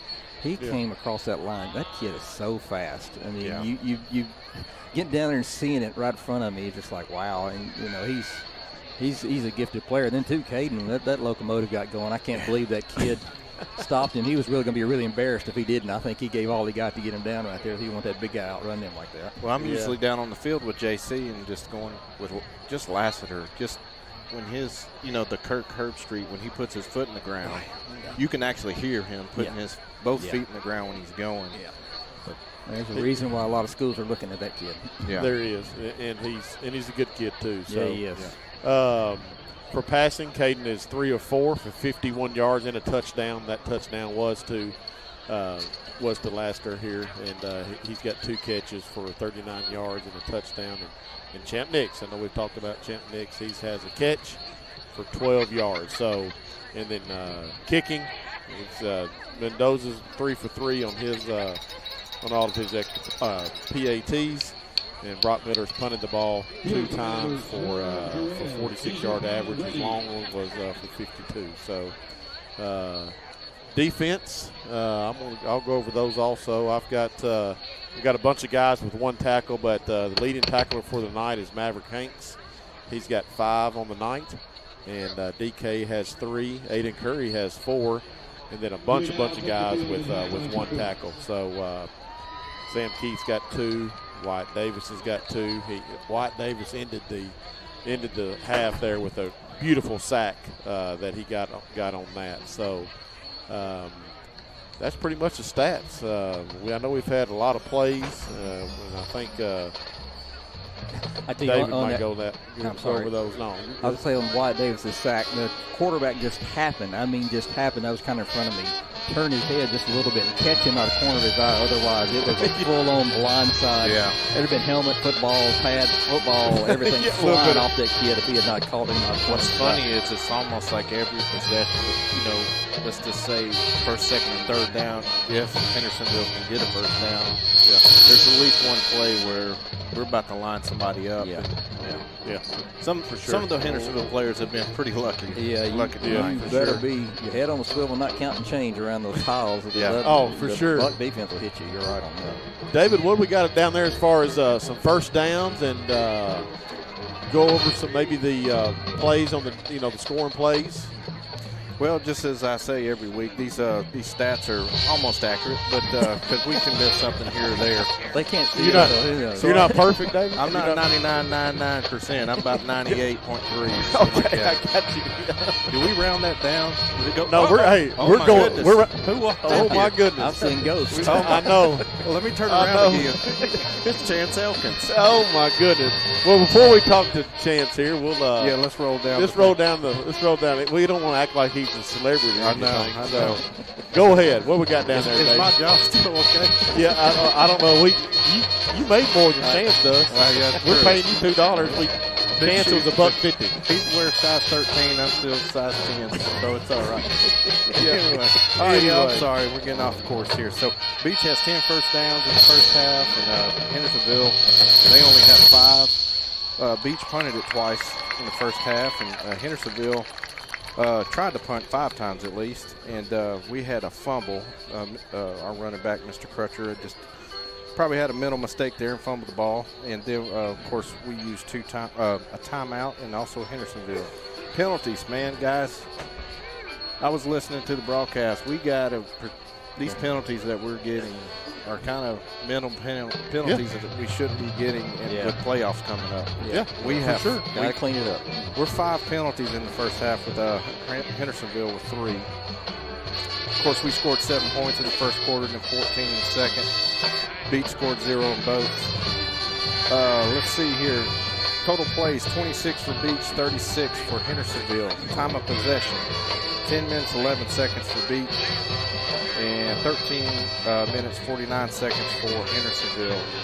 Guys, it seems like each week the other teams always lead in time of possession. Yeah. But we tend to score a little bit more points. Big strike offense, yep. Third down conversions. We don't have any third down conversions that I remember, but Hendersonville has 2. There have been no fourth down conversions. Anything else you guys want to know? That's pretty much it on my sheet, boys. No, that's it, man. Thank you. Thank you so much. I'm going to go over this before we cut away here. I'm going to go over this playoff bracket. Like I said, I was fortunate enough to go down to Page last night to watch Nolensville and Page play, and Page is big. They're big in the O-line. They're big in the D-line. I think we can, if that matchup happens in the third round, I think it's going to be a heck of a ball game. But, how will they line up their D-line line up against our offensive line? Is it pretty similar size-wise? No, they're big. Yeah. They're big. But I don't know if they're quicker than us, to be honest with you. So, yeah. But so that side of the bracket is set. So Page is the number 1 seed at a Region 5. Page is the number 1 seed. Nolensville is the number 2 seed. And then Centennial is the 3 seed. And James Lawson, that's the new school out in Bellevue. Old Hillwood, as old people say. Yeah, Old Hillwood. That's where my wife graduated from. But Old Hillwood. Does it count if the school's not there anymore? Well, it's a brand new school. I got you. Heard the high school diploma? Yeah, well. Does it count anymore? Yeah, the school still stands there. Oh, They haven't torn it down yet. No, they haven't torn it down yet. But James Lawson is the 4th seed. So if Beech wins tonight, we're obviously going to be the number 1 seed. And that will have us playing James Lawson here at Shackle Island Stadium next Friday night. And then I think Terry will have to correct me on this because he knows all about this a whole lot more than I do. But I believe if Hendersonville, if they were to lose, I believe they're the 4th seed, if I'm not mistaken. But again, I could be wrong on that. That sounds right. They would have to travel all the way down to Page. And then, that's correct, yeah. And so then Nolensville will play the 2 seed, which is probably, I don't know that Station Camp score, but Portland is winning 34-7 in the second quarter. Wow. So Portland's going to be the 2 seed. Yeah, should be. So Station Camp will travel to Nolensville. They'll be the 3 seed, and then Portland will host. I believe that they'll host Centennial. Portland will host Centennial up on the ridge there in Portland. And then James Lawson, like I said, they'll come here. Page will play Hendersonville, and so that's the way the bracket works out. So I know Terry talked about these guys during pregame, but tomorrow morning at 8 o'clock, check out 615 Preps. Those guys do a great job, and they'll be talking about the brackets, talking about everything. It'll all be set tonight. At some point, all the brackets will be set. You can catch those TSSAA.com or .org. I don't know which one it is, but that's kind of the playoff bracket. Speaking of that, I got a score: Henry County 36, Kirkwood 21. in the second quarter. I believe that's for the Region 7 title, first place. Probably. And Kirkwood came in 8-1, Henry County 5-3. Yeah. So if that's the case, Henry County would definitely host 1 to 2 games in the that's Region 8, I believe. Yeah. Region 8 is the far west. Region 7 is Region 7. And that's we're 6. Get Dixon County. Yes, Dixon County, has rebounded well too. They have, especially after that first scrimmage we scrimmaged against Dixon County. That seemed like forever ago. And 40 degrees ago, I might add. But, well, it was about 100 that night. It seemed like it was hot. Yeah, I'm glad to see they've obviously their coach has done a good job. Yeah, I agree. Rebound them to get them to 6-3 because like you said, the scrimmage they did not look good. So no, they didn't. You didn't know if they were missing a quarterback, or some linemen, that kind of stuff too. So, but 6-3, and there's no score on that yet, but I believe that would be for probably third place in Region 7. Correct. So that's correct. Determined, where they'll travel to play too. So. Yeah. Switch gears a little bit. We always talk about college games, so. No secret, I'm a big UT fan. We got a big one tomorrow night, dark mode up in Neyland Stadium. Yeah. We got it going against the Oklahoma Sooners. So both teams really need that. So that's going to be a war. It dark really mode. is. My wife kidding me. Oh, buddy, it's something to see. It's something to see. Like the old Stratford, black and orange, buddy. You be ready for that? Yeah, my wife and I and Gary and Deanna Young, we went out to that Oklahoma game last year. So they're going to be. And you really like that stadium and everything. It was nice. It was beautiful. Yeah. It was beautiful. Of course, this game with Josh Heupel and everything, he's always going to kind of take this game pretty serious against. That's right. Former player, yeah. Kind of ran him off too, right? When he was off. They did. I don't think. Was it Bob Stoops? Was that yeah, I don't think him and Bob Stoops are on. I don't think they exchanged Christmas cards. No, they don't. They're not on anybody's Christmas card list. But then Vanderbilt, Diego Pavia and crew go to Austin, Texas tomorrow to take on the Longhorns. Has it been said? Is Arch playing, or is he out of? I haven't checked Twitter to see what that case is. I think that may be a decision like in the morning. Actually. Yeah, I don't know. Warm up, see how he's doing. Concussion protocol. Yeah, I think now since you can gamble on the sports, they have to come out. I think it's tonight. Yeah, they have to come probably out. Right about that. I think about that. Yeah. So then that's going to be a good game. And then David. Yeah, where are the Gators? Where's your Florida Gators at tomorrow? We're in Jacksonville. World's largest cocktail party. That's right. Cocktail the stadium in half. Yeah. I don't know who the coach is. Yeah, I don't think they do. I'm just here so I don't get fined. Okay, Marshawn Lynch. Yeah. So. Yeah, I don't think Florida knows who their coach is. No, there's been some with the. I'm serious. I don't know who the coach is, but I don't either. With the replacement that they brought in, I have read that Napier and this guy has kind of gone back and forth. The guy that's I guess I should pull his name up, but the guy that's there now, he's been there for like 13 years. Okay. So this guy's been around, and I'm kind of trying to figure out why a guy from 13 years is still there. Best job. Is it Steve Spurrier? No. Oh, it's not. No, I did hear that Steve Spurrier's son has been helping with Lagway. So maybe that'll help. I don't know. Anyway, they'll hey, if you're gonna write them a check, because they're gonna have to write a check to somebody here and their new coach. So I'm sure they'll take that customer money. Yeah. I mean, $5 go a long ways down there in games. I got a Chase card. Yeah. Tomorrow, Penn State, Ohio State. Y'all think there's any chance Penn State rallies and does anything with Ohio State, or that's not? I don't know. Where's it at? I'm just ready. It's at Shoe, so it's in Columbus. And I'm also ready for Ohio State to play somebody.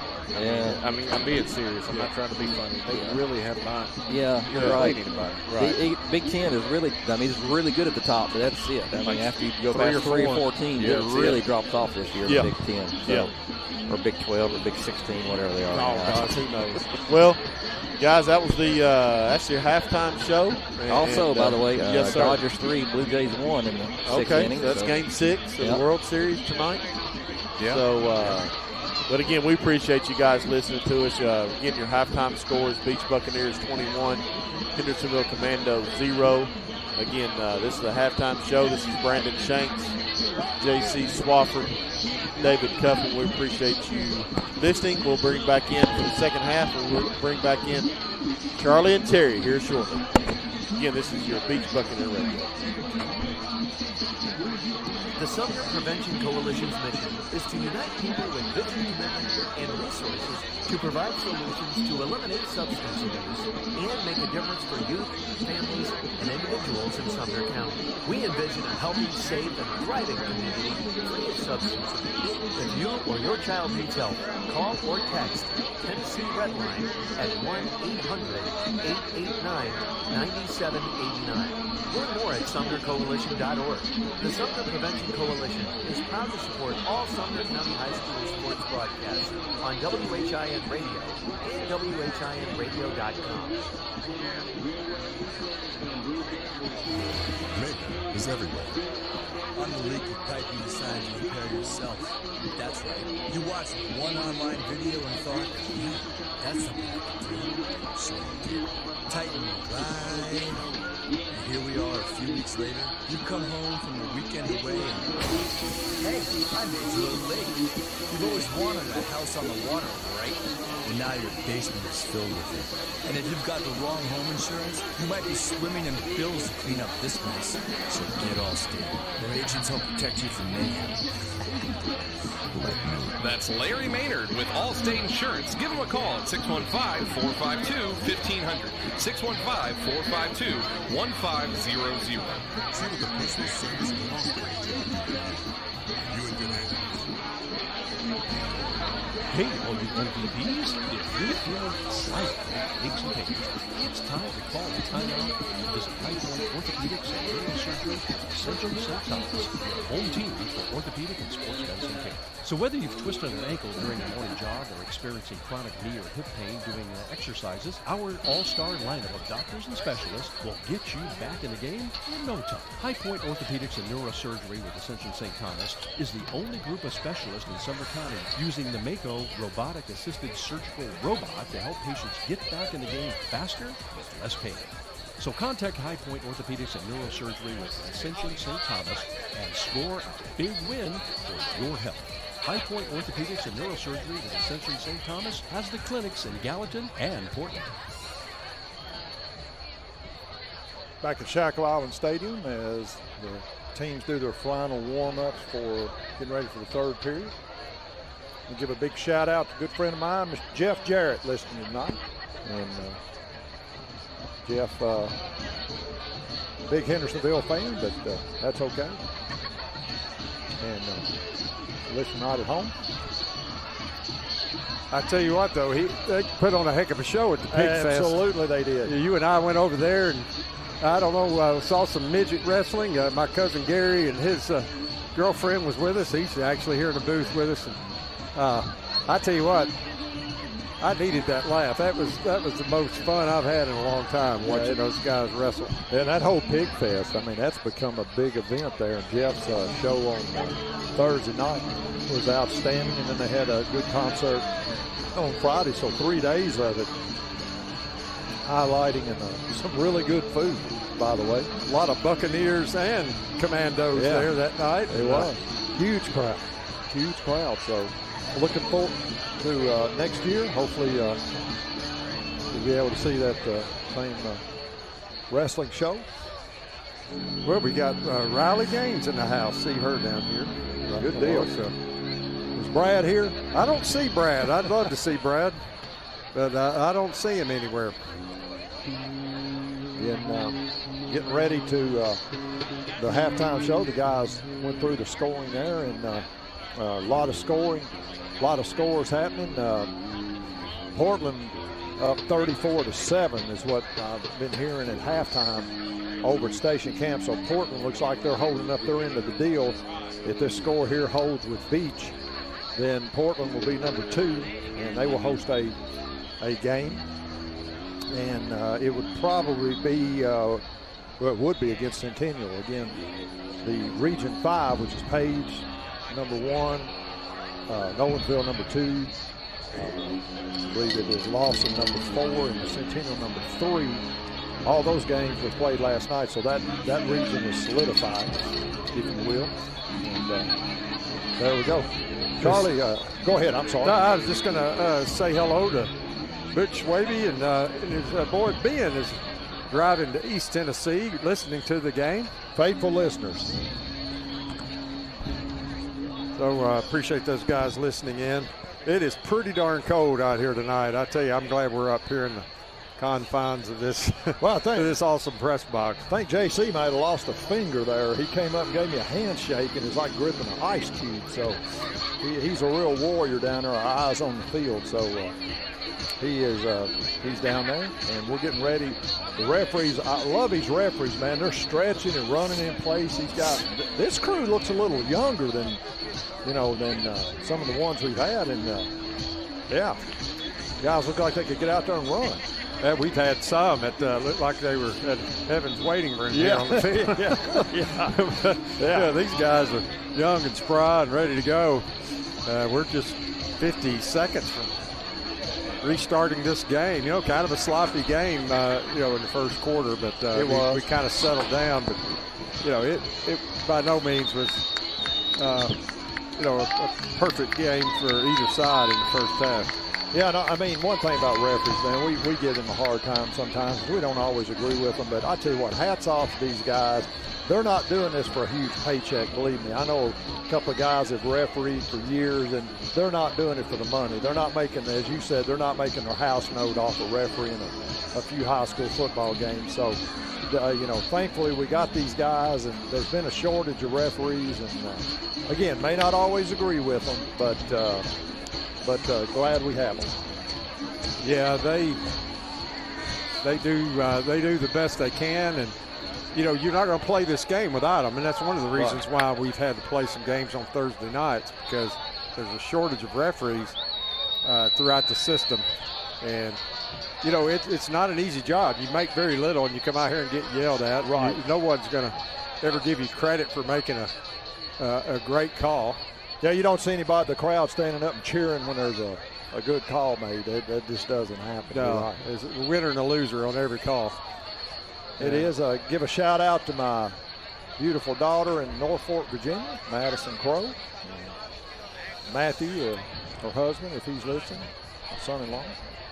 And listening all the way from Norfolk, Virginia. The beauty of the internet, Charlie, is, man, we got people, and like you said, in where was it last? Aaron was in where? Santa Barbara, California. Now he's in Philadelphia. But, every week we have people from all over. I mean, we've had a number of occasions over the years where we had people from other countries listening in. I know DK's, I think DK's grandfather listening from maybe Vietnam or something one time. So it's great to have these guys listening from all over the country. Again, as we said, it's 24-7. They're saying station camp. I think that's wrong. I think it's Portland is ahead in that game. As the kick goes and is taken at about the 6-yard line, and the two Hendersonville players run into each other. And now this is Meadows. He's up over the 35 to the 40, 50, and he may go to the house. One man to beat, and that is River Bailey trying to flag him down. That's a push in the back. Yeah, that should have been a push in the back. And no call. Here's a call. Here's a call. Yeah. Good. Okay. Sorry. No, we got somebody down. We got a buck down here in the backfield. He took a shot. He went up and took on a Hendersonville blocker, and man, that was a senseless play there by the Hendersonville player at the 2-yard line. I think the kid was going to get in the end zone, and he just pushed the Beech player from behind at about the 2-yard line. So let's see, that should nullify the touchdown. Yeah, it should. Yeah. And let's see. They're calling it against the Bucs. What now? Surely not. It was definitely a push in the back. Let's see what we have here. There's a lot of. Now they're reversing the call. So this had a lousy sense of direction there for a second. So they're bringing the offense onto the field. It'll mark it from the 2-yard line. It'll go back to the 12. Yeah, if you're a Hendersonville coach, you're pretty upset, young man. That's an understatement. I mean, it's like, he's going into the end zone, and you decide for no reason, almost behind the play. push the opposing player in the back. So it is now. It is 1st and 10 from the 12. And again, that was. And the bad thing is, if they don't score here, how big a change could that have been? You go from scoring and kicking an extra point to. Let's just see how it pans out. One receiver splits wide left, 2 to the right. And that is Minor, and he'll give it to Rumney, the scat back, and he is off the pile, and he's going to go into the end zone. And about 3 or 4 Bucs hit him at about the 7-yard line, and this kid's just slippery. He is slippery. He's an athlete. So Hendersonville comes out, and they had the touchdown negated by a penalty, but didn't take them long to rectify that, 9 more seconds. So with 11:36 left, it takes them 24 seconds, including the kickoff set up by Meadows. And now this will be Olsen, and he will try to kick it from the 10-yard line out of the hold of Hugo Minor, the quarterback. What a run back. Yes. On that kickoff. He just came straight up the middle, broke 1 tackle, and then used his speed.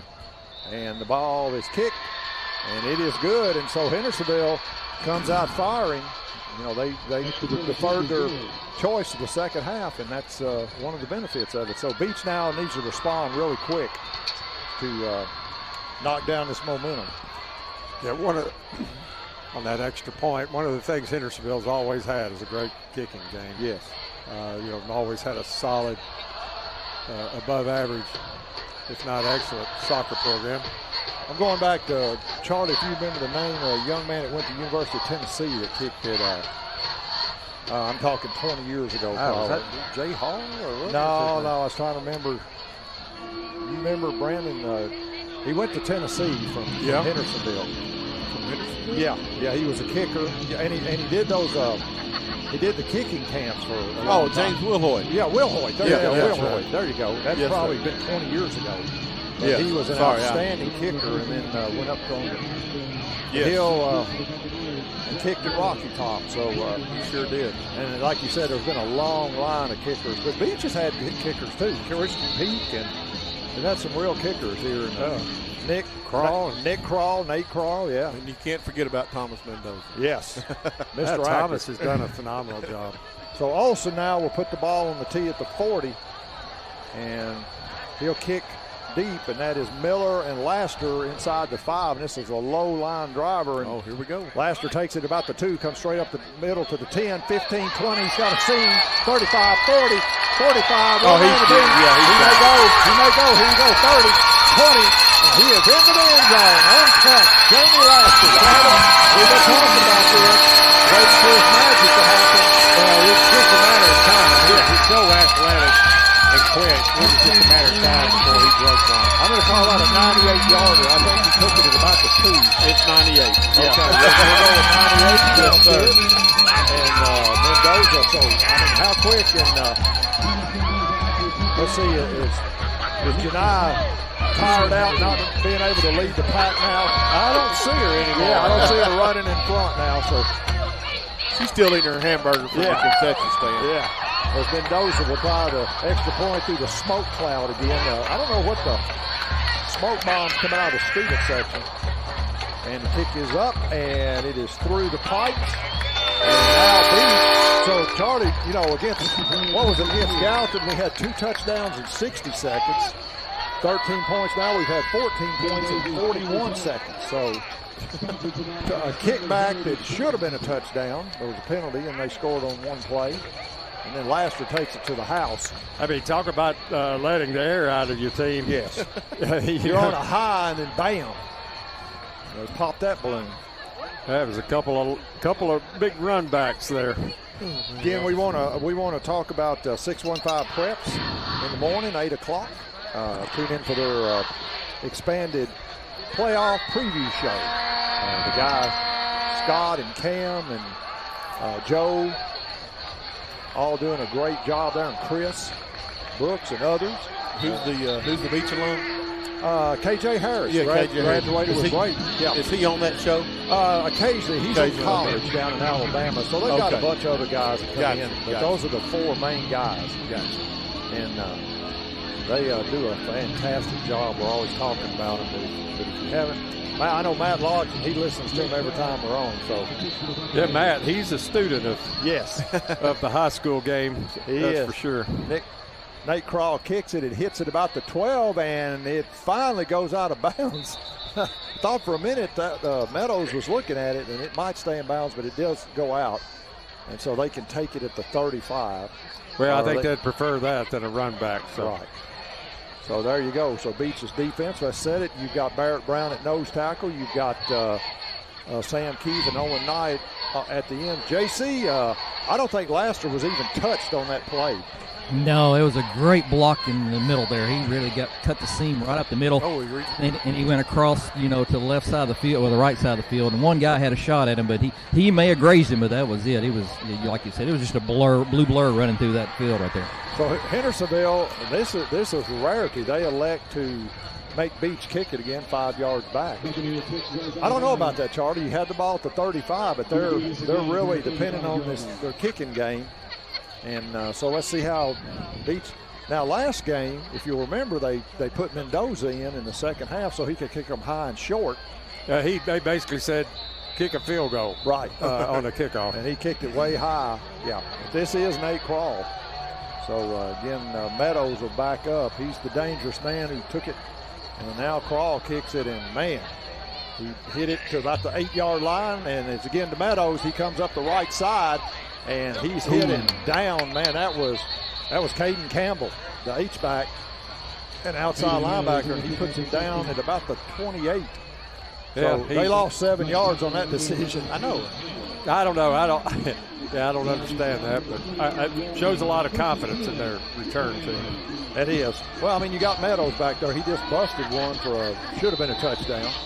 As it is, we'll put the ball in play at the 29. And two receivers will split wide left. You got the H-back or wing-back on the right, and they give it to Rumney. He's trying to get outside, and this time he does not get there. And, again, some hitting going on after they're off. Like you said, their offensive linemen are staying with the blockers, at least within the whistle. And let's just call that no gain. Rumney, he's a very patient runner, Charlie. He waits for his blockers, and then he seems to have that real quickness that he can hit that hole and be gone. Yeah, his first two steps are lightning fast. You got a him and man, though. Two receivers split wide left. They give it again to Rumney, and he's out in the open, and he's up to the 40, and he should have a first down. And let's see.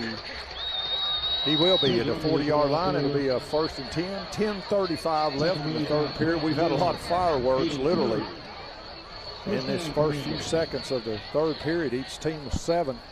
28-7 Beech. Hey, Terry, High Point Orthopedic on Tristan Ballantyne. He got his bell rung a little bit. I'm not sure if he's going to return. There you go. Made a great tackle on an earlier kickoff. And they give this again up to Rumney. And he gets about 3 yards into a pile of humanity. There's a and lot of another flag comes in late. There's a lot of, I was about to say before the flag, there's a lot of extracurricular activities going on down that line of scrimmage. Let's see what we got here. The way Beech guys are looking, it might be against Beech. And, Charlie, your point a while ago, this late in the year, you've got to clean this up. And so they'll mark it off from the Hendersonville 43, so this will go into Beech territory. And that's at least the second personal foul or unsportsmanlike against Beech. And, man, that hurts. We got to clean that up. So from the 42-yard line of Beech now, 9:30 counting. Two receivers split wide left. The wingback is on the right side, and they give it to number 1. That is Brown, the little even smaller back, and he gets about 6 or 7 yards. He's down inside the 35 to the 34. I mean, he went down hard, but not before gaining 9 yards. So. Let's see, they're listed him at 5'5", 135. So Caden Campbell will come into the game. Who's coming out here? I believe it'll be D.K. Williams. He'll get a quick break, and he'll go to the sideline. So again, Hendersonville hanging in this game. This is another game, Charlie, you sense Beech has not put them away, and that's Brown, and he skirts off the first tackle, and I think he's moved the chains once again as it's down to the Beech 30, and it's a Commando first down. First and 10 from the 30.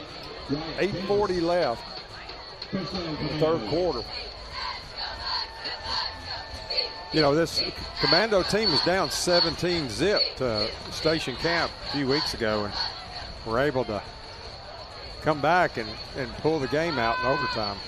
Then they give it to Brown. He's trying to get outside, and he just went underneath. That was Caden Campbell and Maverick Hanks, among others. And he actually lost about 2, back to the 32. We're getting ready to go under 8 minutes left in the third period. As D.K. Williams comes back in, Campbell comes out. And again, this game, if Beech wins, they're region champs, and I think we need a clarification on that. Now, Westmoreland and White House Heritage are tied at 7 in the third quarter. And Minor gives it to Rumney. He finds a hole, and he's down to the 20-yard line. And he's just short of the first down, I think, or he may, let's see. He may have a first down. Let's see what the spot. Yeah, at the 19, it is a first down. Charlie, he had a gaping hole over there on the left side, and just walked through it. That's offensive line for the Commandos have done a pretty good job tonight on this running game. They've been able to push us off the ball on a number of occasions throughout the night. First and 10 for the Commandos at the 19. They give it to Rumney again, and he hits off a tackle, and then he's put down by Aiden Curry, or was that? It may have been, yeah, it was Curry. But not before he gets another 6 or 7 yard gain. They're working off that left side. The Hendersonville left side is really opening a hole over there for Rumney. You know, one thing, too, I've noticed about Hendersonville is they stay engaged in their blocks, you know, good 5 yards down the field. Yeah, they're they got, we got 5 yard penalty here. Charlie, I think their assistant coach is, I thought it was Patterson. And I think he played for University of Texas. I think maybe that's his son is the center. I think he helps out on the team some. Cooper Dean is an assistant coach on this team. Is he really? Yeah, that's Dwayne and Stacey's son. He helps out. And Dennis Dean's nephew. And they give it to Rumney. He's trying to get around the left side, and he is down inside the 10 to about the 7. And again, he's not getting hit till he gets down the line about 5 yards. He's 5 yards down the field, and then he's very patient following his blockers. Yeah. Only a sophomore. That's incredible. Yeah, we're going to get tired of seeing him on this Beech sideline for the next couple of years. They're going to split 2 receivers out wide to the left. They got a wing back to the right, and they're going to give it to Rumney. Yeah, he's trying to get outside, and that time nowhere to go. I think that was DK again on the tackle. Penetration. Yeah, DK, and so he's going to lose about 2 yards. With 5:50 left, it's 28-7. Shane Starks listening tonight, I believe. Shane Sisk still recovering from surgery, I think, Charlie, is. So Jake Holt said Jason Patterson played for Abilene Christian. Was it Abilene Christian? Yep. Okay. I think he helps out on the team, and that is number 32 trying to get outside, and he is upended rudely there, driven out of bounds at about the 7. And so now it is going to be third down and goal. I believe it's goal to go. Yes, third down from the short of the 7. And so again, right here, you got to think, Charlie, this is 4-down territory. You're not going to see a field goal attempt here from Commandos if they do not convert the touchdown on third down. Then Minor working out of the shotgun, and he gives it right up the middle to Rumney, and he is, I think, into pay dirt. Yes. He tripped and got tripped, and he stretched out and got to the goal line. So Hendersonville comes back and scores their second touchdown in the third quarter with 5:18 left, and they'll try to cut this lead down to 14. You know, there's no give up in these Commandos right now.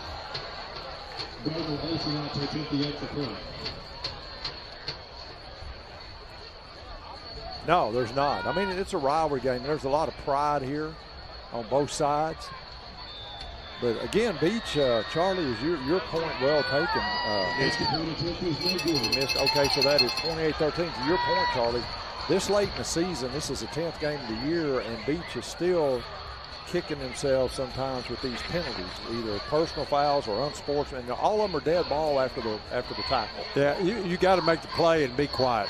Yes. Keep, celebrate after the game. Yeah, celebrate after the game. Halftime. Stay fired up. And, there's a fine line there between, the emotional part of this game, which is huge, and keeping yourself fired up and motivated. But you can't do it to your detriment. So it's part of growing up. Quentin Dunn, sophomore, number 30, and he's into the game on kickoff return. Coach Crabtree is not happy somebody didn't get in the game, and we won't mention who it was, but he got his attention, I think. He did. Okay, here we go. Again, Beech needs to respond. You think they'll kick it to Laster? I doubt it. I wouldn't be surprised if we don't see an onside kick here. Well, we got 6 men up front, and they're all hands people. You don't see any lineman numbers out there. You've got Nix, Maverick Hanks, let's see, Caden Campbell. I wouldn't be shocked if J.R. French up there. Crutcher. And who's on the end there? Is that is maybe Christian Reed way over on that side. And then the second line is back at about the 30-yard line. Of course, you got the two deep men here as Olson, the place kicker, will kick it, and he kicks it low, and it's fielded by the just mentioned number 30. That is the sophomore Quentin Dunn, and he alertly gets on top of the ball, and Beech will take over 1st and 10 at about their own 28, I think. Let's call it there. And London Parks back in. That's good to see the original starting lineup in again. Freshman, that's hard to say, man. Freshman, lineman, left tackle, Ryder Gallaty. He's probably going to be a good 6'5", 260 of muscle by the time he graduates. He's up to 201, we've been told. So as Crutcher gets the fake, and now Powell around the corner, 30, runs over, and I mean runs over a kid at the 40. And he's pushed out finally at the 42, and that'll move the sticks for WHINradio.com. That's one of those plays, if you're on defense and that happens to you, you don't want to see that on TikTok or something. No. That's not a play you want to be a part of. Well, they call it in the NBA or basketball, they say you're being posterized if somebody dunks on you. That's kind of the same thing here. You don't want to be seen in that clip as Laster goes to the slot right. That's Miller way out right. And they give it to Crutcher. He skips in 30, and he's right at midfield. And we got a flag. Yeah, we got a flag. The white hat threw it. It was late, but it's going to be a hold on Beech. And again, a costly penalty for the Bucs. And that is, let's see, they're through the laundry at about the line of scrimmage at the 42. So that's going to back us up. We're going to be looking at a 1st and 20. So we had a good play there as Powell ripped off about 20 yards on that run, and now we're in reverse. So again, another penalty. Yeah, it's just excessive at this point. We've got, like you said earlier, we've got to get this figured out. Hopefully we'll put this game away and go into the first round of playoffs. You can't do this in playoff football. No. As French takes it, he's getting out to the right side, and he might have got it. Well, no, he's still up. He broke away 40, and he's driven out near the Yeah, he was hit a yard behind the line of scrimmage. And you don't think about JR. He's not that big, but, man, he's strong. He is strong, and he's determined. I was talking to his dad yesterday and telling him that his focus and his love for the game is unparalleled on this team. And I tell you what, number 24 going out, and that is Brock Murray holding his arm, and the trainer immediately comes out to them. We hope he's okay. As JR turned probably a 1-yard loss into about an 18-yard gain as the ball is right on the midfield stripe. And so it turned a 1st and 20 into a 2nd and 2. And Wyatt Davis in now as the H-back. They bring Laster in motion. They fake it to Laster, give it to Williams up the middle, and he is 40, 30, 20. He will score. No flags. I don't see a flag anywhere. Kentucky University touchdown. Beech Buccaneers. Great fake. And they faked it to Fletcher, gave it to Williams, and he hit a seam off the left side. I think that was Gallaty. And probably Hunter Smith over on that left side. Wow. Yeah. And he took that one 50 yards. The math on that is easy. It was on the midfield stripe, and Beech answers the call with 4:28 left in the third period as Mendoza try to add the extra point. Snap. Hold. The kick is up. And straight between the pipes, and your Beech Buccaneers go up by 35-13. A little bit more scoring, Charlie, in this game than I thought maybe there would be, but you said 21 points. Well, it's 22. Well, they missed an extra point. Yeah. But, I didn't factor that in my zen. But a long way to go in this game. We're not counting the roses right now. Coach Crabtree in a deep discussion with the White Hat, and now he's walking down. I don't know who he's. Oh boy. Yeah, he's got. Let's see. I don't know. The White Hat is strolling with him. And let's see what he's got here. JC, can you see what's going on down here? Yeah, guys. The official got bumped into again on a play down here, so we're cleaning the sideline out here. I mean, well, I know who they were pointing to and who kind of moved out of the way, but I don't know. Well, I guess they can call a delay a game on that, on the fan, I guess, on the offending sideline. Well, what if you went to the other sideline and you're a Beech fan and you did that? Exactly. So I don't know how you dress up as the opposing team. So. Hey, don't get any ideas up there. Yeah, we're thinking about that. Yeah, JC, go over to the other side and report. And I'm fine where I am. I'm in my lane over here. Yeah, we were making sure it wasn't you they were coming down and looking at down there. So. As Carl kicks it, and it will be taken by Meadows at about the 3. He's a dangerous return man. He's up over the 20, and he got nailed at about the 25. That was Crutcher, I believe. Wow. Yeah, was that Crutcher? It's Campbell. Campbell with the pancake there. That was Caden Campbell, his second of the game. I remember another one on the kickoff. So Hendersonville, a nice return, though. They're up to the 25. So let's reset, we got 4:23 left in the third period. And the Bucs up 35-13. Cardi, do they start throwing the ball here more? Minor is their throwing quarterback. Again, I guess Jordan couldn't answer the call tonight, Christopher Jordan. I mean, I guess they do, but man, they put some yards on the field with Rumney. Just running the ball. Yeah, with Rumney. He's quite the, and there he goes again. I think he's got it off to the left side, and he skirts away from. He got hit in the backfield and ended up getting about 3 out of that. I tell you what, this kid, you remember, what was his name, Cayman Dunlap, the year we went to the state championship? He was like about 5'5". Oh, yeah. But he was built like a fire plug. And, man, he was so strong in his lower body, and he would run over people. Now, this kid's not built that way. He could he could move a pile. Yes, this kid right here, and let's see, I think we've got an illegal motion. We had someone on the right side of the commando line jump, I believe. Again, penalties. Theirs are procedure penalties. Ours are personal fouls and sportsmanlike. So it is, and they'll back the Commandos up 5 yards. So again, the Commandos are firmly in the playoff picture. Of course, there's only 5 teams in this region, and Hunters Lane had a rough season. They didn't win a game in region overall, so obviously they will not be in the playoff picture. Yeah. Terry, is that Christopher Jordan? Is he kin to the Jordan twins? No, he is not. No, he is not kin to the Cooper and Riley. One of them is playing football at Carson Newman. The other one will play basketball at Trevecca. Great kids. And again, they throw it over the middle. He's got his man, and he's got a first down. He's all the way up to the 39-yard line. And finally, Minor connects with number,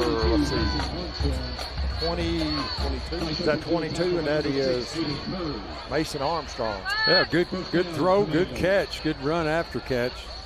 And they have a first down to show for it. 3:20 left now in counting as the Commandos have a fresh set of downs. They'll send Hall, the big 6'5" end, out to the right. Now they're going to give it to Romney, and he's trying to find a hole, and he's up to the 47 or 48, and I think one of the Commando linemen got rolled from the back. Hope he's okay. The pile came and just rolled up the back of his leg. He's up, moving around. That's good. Yeah, they're young. That's dangerous. Yeah. That is so dangerous. We'd be in the hospital. Yeah. At High Point Orthopedic Associates tomorrow. 2nd and 1 now from the 48-yard line is again Romney on a nice run. And they'll split 2 receivers out to the left. And Minor again gives it up in the middle, and it's Romney again, and he's down to the Beech 45, or actually the 44. And that'll move the sticks. And again, Charlie, he's not getting hit. He's getting through that line untouched and getting into the 2nd or 3rd level before he's getting hit. He is, every time. And so we're at 2:25 and counting. We're here in the waning moments of the 3rd period. Hendersonville moving the ball again. Coach James Beasley, coach 6th year. He's 1-5 against the Bucs. And they give it to Romney this time, and man, he just gets, oh wow. Barrett Brown slammed him down, but that's a good tackle, and the Whitehead throws a personal foul. I mean, that's it. Oh, shit! Well, we won't repeat the comment we just heard coming out from below the press box here. It's a family program. But I don't know about that one. Barrett Brown hit him in the backfield. And I mean, as slippery as this kid is, you gotta get him down. You got to finish him. I don't know. That just looked like a wrestling move to me. Yeah. Not the Jeff Jarrett type. More of the Roman Greco wrestling or whatever. Yeah. As Minor will work out a shotgun now, he fakes it to Brown, throws it over the middle, and that is an interference call, and that's a good call because the Beech defender well, if you don't turn around, they're going to call that 99 out of 100 times. And they're pleading their case, but that's not going to help. Beech had several of those against Portland last week where the defensive back never turned around and there's contact. In high school football, that's what they're going to call. You might get away with that in the NFL, but not here. And so it will be half the distance. And let's see where they're going to place the ball at the 17. I don't know that I've ever seen this many flags in the last game of the season. Yeah, it's not good. Yeah. Again, and they give it to, that is Brown, and he is thrown back. That was Keith, and J.R. French has the ball, but the referee says no, play's over. And that was a nice tackle there. That was Sam Keith, and he just wrapped him up like a bear. Yeah, we don't need to slam anybody else down, that's for sure. So from the 18, loss of about 1 there. They've got to get down to the 8-yard line for a first down. We're at 123 and counting in the 3rd period. Again, they split number 18, and that is Hall out to the right. Minor rolls to his right. He's looking, throws it, and he overthrows his man, and that was number 5, and that was Will Jackson. Just a little bit too tall of a pass. And again, Owen Knight was in there with the pressure. It was great to see Rob Wheeler earlier. You think back, but 2008 or something, we started doing 7 or 8, And Rob has continued to call games for the basketball team and just done a phenomenal job. Speaking of, Charlie, we're not too far away from the Beech Bucs ladies and men's basketball programs kicking into gear as they give it up the middle. That is Brown, and he is down to about the 11-yard line, and now we got another flag. Man, these guys are throwing flags everywhere. And we got a hold, and this one's on the Commandos. It's not June 14th, is it? That's not Flag Day. No. And it will, let's see, they're going to mark it from the 12. So it will be a 10-yard penalty from the spot of that foul. And So let's see, where are they going to move it? They'll place the ball down. Let's just call it the 23-yard line of Beech. You know, speaking of Rob, it was a game that I think you missed. He and I called the game up in Portland. They had that little bitty, looked like a tree stand almost. It was called the visitors press box. Yeah. But anyway, it sat right next to the train tracks, and when the trains came through, which they did about 3 times a day, like the whole thing would shake violently, and you just knew you couldn't broadcast or anything. That is a play. If anything, the offensive receiver pushed off, but no call. Good no call there, and now it's 4th down. Charlie, I remember being up there one night when I was up at Franklin-Simpson, Kentucky. They play Portland every year, and the Portland band marched out there on the field and got ready to hit the national anthem, and the first note they hit, here comes the CSX train, and just did not hear the national anthem. Well, they're kicking a field goal with 41 seconds, 40-yarder. This will be a 40-yarder, and behind by 3 scores. An interesting call here. Minor will hold and a kick, and man, he split the uprights. That would have been good from about 45 yards. It would. Beautiful kick. It would, easily. Gardner Olson, and he is a junior, I believe. And he's a junior. And not a big kid, but he's got a big leg. There's still 3 scores, 3 touchdowns away from pulling ahead. So 19 points. I'm not sure what the 3 points did for them, but hey, it's points. Yeah, that close, and I mean you're at the 12-yard line. I'm definitely not questioning the coach because I couldn't do their job, but that is, I don't get it. As it is, Beech with 36 seconds left in the 3rd period. And again, want to thank all our sponsors, the Ponce Law Group, Michael Ponce, our main sponsor, Justice for All Center, also High Point Orthopedics with St. Thomas Ascension, and William Stiles, Country Financial, Rebecca Nazarene University, the Sumner Coalition, Prevention Coalition, they're sponsoring the kickoffs, and we got one coming up right here. Many other sponsors. We're just thankful we could be on the air and bring this game to you. But folks, Beech, if this score holds up, we'll have at least one playoff home game. Get out to the stadium. It's an event. They really do a good job from the video board, the music, everything. And a onside kick. Let's see who's got it. And let's see, Beech, I think, got on it. It's over on the Hendersonville sideline. Let's see, they're wrestling for the ball. It's not always who had it. It's who comes up with the bottom of the pile. I don't see Hendersonville celebrating. I don't either. There, so. I don't either. And who came up with it? Was it Crutcher? It was maybe number 20. 29, and that is 29 is Landon Johnson, a sophomore. And that's why he's on that team. Good hands. He was on the far end down there by the Hendersonville bench. And he came up with the ball, so Beech with it at the 41-yard line. 33 seconds in the 3rd period. Same lineup in. We haven't seen Shelton Swafford tonight. I kind of hope we do. But. Well, I think, it's senior night, but, I think there's saving him for maybe more important games as Laster gets it. He's turning the corner, 45, 50, 40, 30. One man to beat. 20, 10, touchdown, Jeramy Laster. Two tonight, one on a kick return, and one just on a simple jet sweep pitch. And he takes it 59 yards, I think. It starts to 41. Yes. So 59 yards, and that took 10 seconds, Charlie. That was a time-consuming drive. But hey, we'll take it. 6 points. There she's back. Yeah, I'm telling you, she had her hamburger. Yeah, she was at, I verified, Janiyah, my granddaughter, was at the concession stand. She had to have a Sprite break from all that running. And here's Mendoza. Snap, hold, kick. And here's through the pipe. So, Charlie, we just broke 200 points in the last 4 games. That's not bad. Not bad at all. I think that puts us up to about 204 points in the last 4 games. We've had 200 points the last 4 games and about 200 yards and penalties in this game. I would we don't have. We'll have to check with Mr. E over here to see that.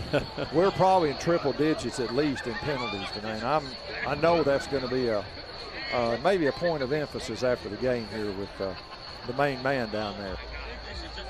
Yeah, this offense of ours is I've got powerful. Go ahead, Charlie.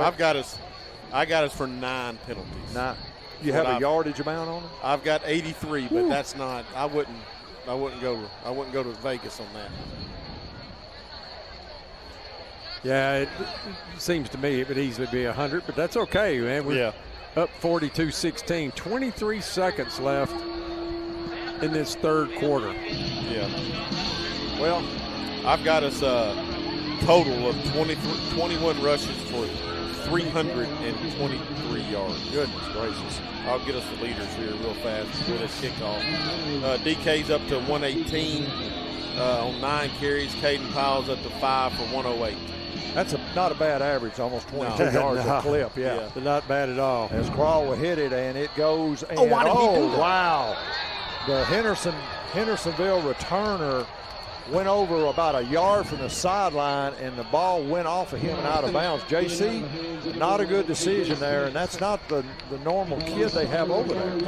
Yeah, you're exactly right, and I wouldn't even say it was a yard. I think he was right on the line when he touched it. It was definitely going out of bounds, so tough break for Hendersonville there.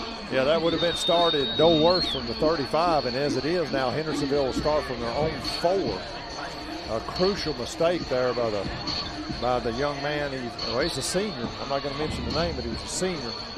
And that ball hit him right in the chest and went right off. JC almost caught it. JC can't catch that. As they'll split 2 receivers wide left. I'm in cold mode, boys. I'm not touching that ball. We're shedding clothes up here in this new press box. We had to open the windows. It was so warm in here. Well, good thing he's married to a medical professional. Maybe she can treat him for frostbite later. You know, it is cool down there, JC. No kidding. It is. It's a crisp night. You can see the breath coming off the players now too, so it's chilly for sure. Okay, so we're at the end of 3. Beech up 42-16. There was a 1-yard loss on that play, so we're going to come back. It'll be 2nd and 9 from the 3-yard line for Hendersonville. You're listening to Beech Buccaneer football on the Ponce Law Broadcast Center. We'll be right back with more Beech Buccaneer football.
All right, welcome back, Buccaneer fans.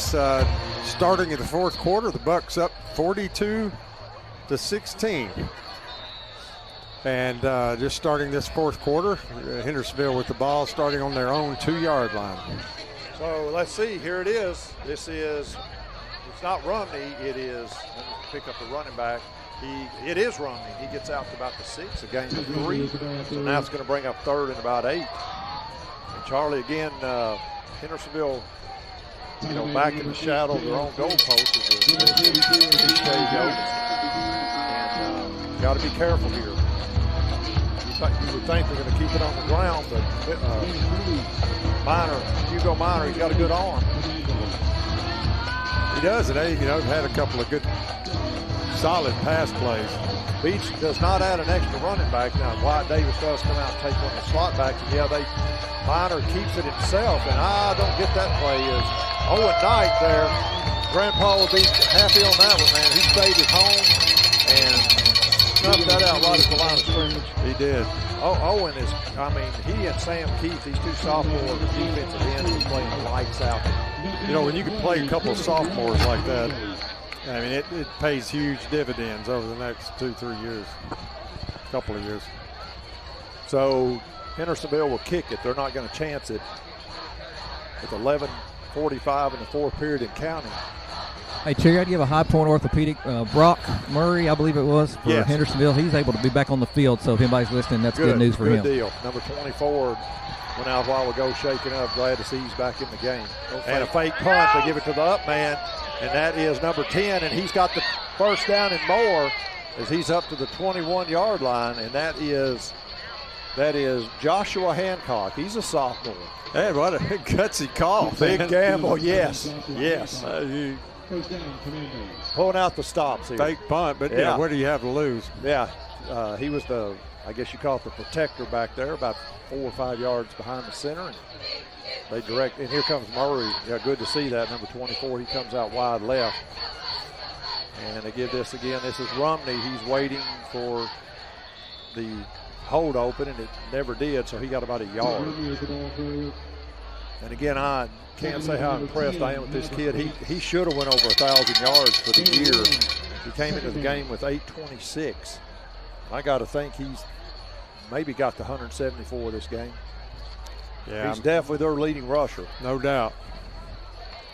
Mr. Rumney is up to 31 carries for 189. Yeah, he's way. I know we had 33 carries. As the old looks like the old Nebraska option as he pitches it outside, and that is number 5, and he gets out of bounds up to about the 37 of Hendersonville. Number 5, yes, that is Will Jackson, a sophomore. That looked like the old Nebraska option where the quarterback just goes down the line and pitches it at the last minute. It did. That was 1970s football there. Yeah. Nebraska, and then the wishbone from Texas and Oklahoma. That's days gone by. 4 yards in a cloud of dust as Minor gives it up the middle, and Sam Keith stops Rumney, but he got about 6 or 7. And they ran up that middle. Yeah, he's up to about 49. Sam Keith on that. One of the Hendersonville linemen getting up a little slow. I tell you again, this Hendersonville offensive line, they're staying engaged with their blocks. There's 2 or 3 of those guys on every play that are continuing to block and badger until the whistle.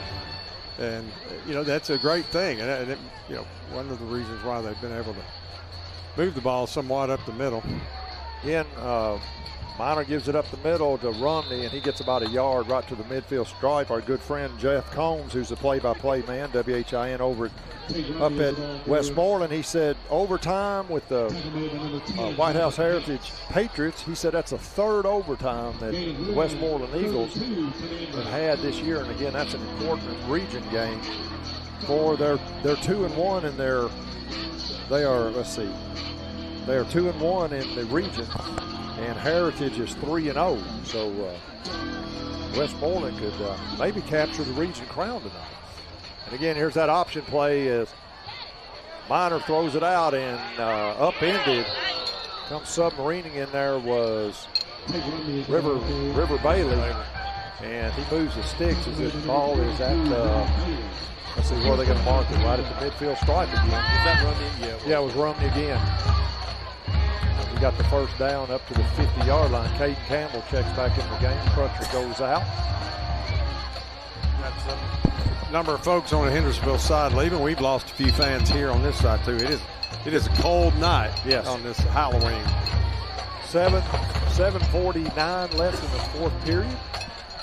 2 receivers split wide left, and they give it to Brown, and he's trying to get outside, and he hits a wall of blue shirts. He got about 2.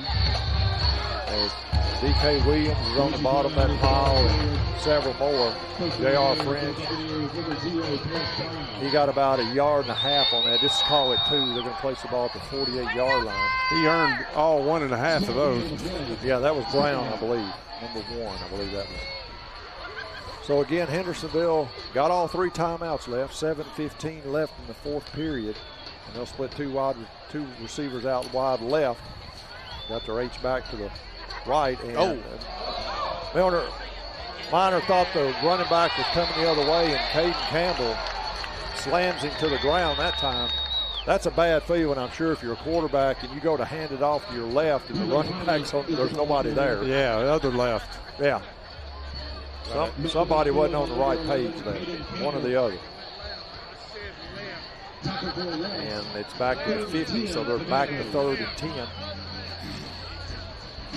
And we're at 6:35 now. 2 receivers are split to the right side this time. Reggie Brown is the setback, and now let's see, Minor rolls out to his right, looking, he's going to keep it, and he gets down inside the Beech. Oh, he might be out. Oh, that's not out. Wow. Penalty flag thrown. I don't know. Minor does get up. Well, I don't know. They may call it a version of targeting. I don't know. It was way on the other side of the field. JC, could you see in high school, though? It can't, yeah. Okay. They call it a personal foul. Yeah, well, the referee's he's on the Hendersonville sideline. I'll just say that. Yeah. The defender left his feet to make the tackle, but there was not leading with the head. It was off shoulder, so it was a violent hit. But I guess referee said too violent. Yeah, he is. Yeah, he's wobbling off the field. Let's see who they're going to put in to replace him, and they're going to march off. He got about a 7-yard run there, and then, man, it was a vicious hit. And the Beech players are asking the referee what was wrong with it. I mean, it's down to the 28-yard line. I will say it, and I'm thankful for refs, but I tell you, this is about the flag happiest group of refs I've seen this year. And let's see who is going in at quarterback. Is that trying to pick up that number? Oh, it's Rumney. And he gives it to Meadows, and no gain there. So Rumney, versatile, he goes from being the number 1 running back to the quarterback. And he'll work out, he's kind of working out of the Wildcat anyway. He goes over and gets a call from the coaching staff. At this point, I think Hendersonville's wanting some style points. Yeah. It's 42-16, 5:45 left in this ball game. And let's see who we have. What are we talking about here? Reset the play clock. Play clock, okay. There you go, thank you. So let's just call it 2nd and 10. No gain on that play. Ball's placed back at the 28-yard line. Brown, the receiver to the right. Rumney works from the shotgun, and he'll just keep it, and he'll go up the middle, and he runs into Sam Keith, Maverick Hanks, and a host of friends there. And again, it's getting chippy downfield. Caden Campbell played a tremendous defensive game.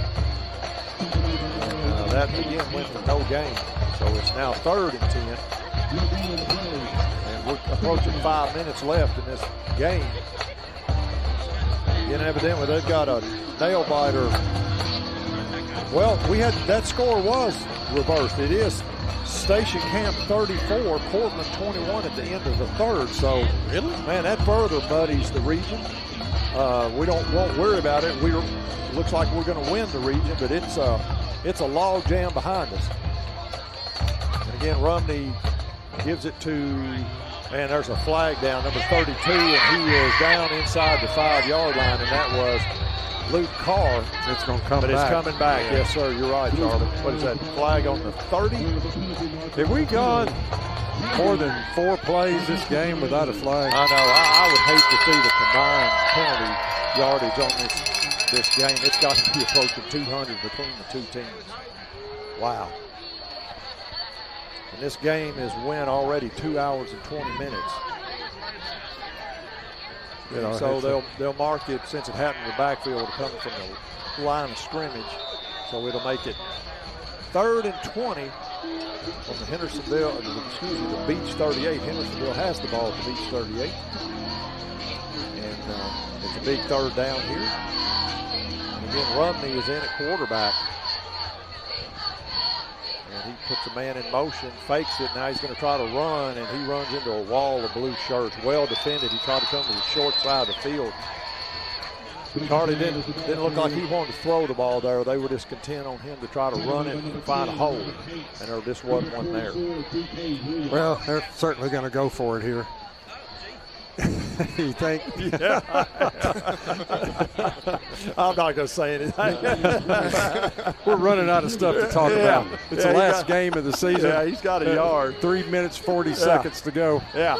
Well, the hamburgers were good at halftime. They were good. I put a little pickle and lettuce and tomato on mine, man. Boy, it had me fixed up in there.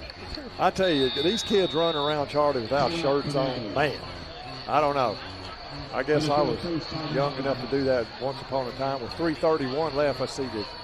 Was that I think that was a Hendersonville. It was a Hendersonville timeout. Was it? They have what, one left? I've got 2 left, but I might be wrong on that. Okay. I don't know that I ever saw the value in not wearing a shirt in the cold. Yeah. I don't care how young and stupid I was. And we were both there at one time, yeah. That's for sure. So it looks like Station Camp, if that holds true, I'm trying to remember, but that'll make everybody behind us have 2 losses. Everybody will be 2-2. Wow. And I don't know how you straighten that out. How do you straighten? I don't know how that works out. We'll leave that to. But you can join 615 Preps at 8 o'clock in the morning and on YouTube. And they'll straighten it out for us. They'll have all the brackets. Well, the brackets will come out. They'll be out later on tonight. Yeah, they will be. You can go, I think, to the TSSAA website, I think. Right. If you stay up long enough, you'll know. Yeah, yeah. Again, Westmoreland in an overtime game at Heritage. That game is actually at Westmoreland. What do they call that? The rock pile? Is that what they call the? What do they call? There's a name Westmoreland has for their stadium. I think they maybe call it the rock pile. Or I've never been up there. That's our practice field. Minor, nice throw. Yeah. And he was trying to get it to Meadows. Well, so good thing Minor was back in the game and tried to throw it down, so Beech will take over. On down to 3:26 left in the 4th period, and right now it seems to be elementary, my dear Watson. And they'll take over to 37 on downs. Again, Sawyer Phillips. Good for Sawyer. He's coming in. Lane Smith at receiver. Let's see some more of the youngsters in here. I think that's about it. Still got all the starting linemen in there. Yeah. And that Sawyer Phillips as Caden Campbell comes in late. And he'll go to the H-back position on the right side of the formation. Sawyer Phillips takes it, gives it to, I believe that's Crutcher, or is that Gerald Lawson? I think it's Crutcher. Let's see, we'll find out when they, and that is, that is Devin Crutcher. Nice run, gets about 7 yards as he's up to the 44-yard line of Beech. Bring up 2nd and 3. As we're getting ready to go under 3 minutes left in this game. And Laster will come out. Man, he's had a game. I tell you what, an electrifying kick return for a touchdown, and then about a 51-yard jet sweep. Yeah, went to the house. Into the house. So that he's got 2 touchdowns tonight. Caden Powell has how many? I'll get that to you, sir. Okay. Williams has 2 touchdowns on the ground. Powell 1. He's got 2 total. 1 rushing, 1. Crutcher up the middle, 50, 40, and he's down inside the Hendersonville 40 to about the 30. Let's see where they mark him. They will mark him at the 40. That's a kind spot. We'll take it to the 36 of Hendersonville. And let's see who else now. Lane Smith coming back in. Laster coming back in. So Beech, Charlie sticking with a lot of their starting lineup. Schmidt was in at that time. Dupin was in. Yeah, you're right on that, Terry. Some of the seniors are getting in there. You mentioned Smiths and Dupin there. Yeah, they got in on senior night for a play. Both of those kids seniors, as you said. And again, Sawyer Phillips in and moves Wyatt Davis to the left side of the formation. Low snap, throws it out in the flat, and he's got Wyatt Davis 30, 25. He takes on the block and runs over a Hendersonville commando, and he goes into the end zone. And I tell you what, he left one Hendersonville play on the sideline. He really felt that. Yeah, that's one you don't want to see on the highlight reel. No, as Wyatt Davis on senior night, he's a senior. And man, I tell you what, JC, if you've been over on that sideline, you would have felt that hit. I think I felt it all the way back here. Wyatt Davis does not shy away from contact. Woo! He just rattled one Hendersonville Commando. So Rebecca Nazarene University touchdown as Mendoza will try to go 7 for 7, and he does. So 49-16. Charlie, I think you missed your prediction. And that's okay. That's okay. I was trying to be kind and humble. But that's 49-16. And again, Beech, not trying to be a downer here, but Beech got some things to work on. The main thing is to cut down these penalties. We kind of beat a dead horse tonight, but but it's game 10. Yeah, right. I mean, we've got to. We can't do that. I mean, I know we said it at halftime. We're up to 10 penalties for the number 9. So how many, is that what we have now? 10? Yes, sir. Yeah. Now, how many does Hendersonville have? Hendersonville's got 8. 8. So 18 penalties between these two teams. Yeah. I mean, both of them have to clean it up. I mean, both of them are making the playoffs. So Hendersonville, I don't know how this is going to shake out, folks. Again, you'll just have to watch for the bracket. But with this loss, Hendersonville and Station Camp's victory, Hendersonville beat Station Camp. Station Camp beat Portland. Portland beat Hendersonville. So I don't know how you do that triangle. I think it comes down to the 4th tiebreaker. There's a series of them. Both victories against the winning team with a winning record. Points scored. Yeah, well, I don't know. It's way on down the line. Of course, on a 3-way, everybody beats Hunter's Lane, so I don't know how that works out. So the ball's taken on the 10-yard line by the Hendersonville return man. He gets up to about the 31, and we're at 141. And I guess it wouldn't be a running clock because it's only 33 minutes. Right. And Charlie, brief me on who you think on offense and defense. Man, I don't know. I mean, it's I tell you, Jeramy Laster is going to be hard if you kind of mix in the punt, kick return as an offense. I mean, that's going to be hard. Caden Powell had a massive night. On defense, Caden Campbell had a bunch of nice tackles. Yeah, I like certainly Laster. You're right. Campbell didn't have. I don't know what the total numbers of tackles were, but I'll get it for you. He did have a good night. We'll have to get that from Mr. E. And again, so glad to have Mr. David Edmonds back in the booth. And he's had a family medical thing going on, and just thinking about him, and just so glad he's back in the press box. And Boyd Johnson, the PA man, glad to have him back as Christian Reed's in now. Anton Wright, Charlie, a senior, talking about a senior that has been out with a knee injury since early in the year. He's back out there. Colin Dupin, number 82. Who is that, Charlie? That's Jeremiah Joy. Jermanian Joy, I'm sorry, he's a sophomore. Dupin is a senior. Trying to pick up some more of these kids here. People are pouring out of here now. Yeah. There's 6 seconds left. And they give it to the Hendersonville running back, and he gets hit, and then he retreats and gets hit again. And number 63 in the game, that's the ball game, folks. As the Beech Buccaneers wrap up the Region 6 championship with a 4-0 record. They defeat hometown rival Hendersonville in the Battle of Great Creek by a score of 49-16. We're going to hear from some of our sponsors, and we'll be right back with more Beech Buccaneer football, getting ready for the Country Financial post-game show. We'll be right back with more Beech Buccaneer football. I'm attorney Michael Ponce. I grew up here in Sumner County. For more than 31 years, our firm has grown into one of the largest and most powerful firms in the area.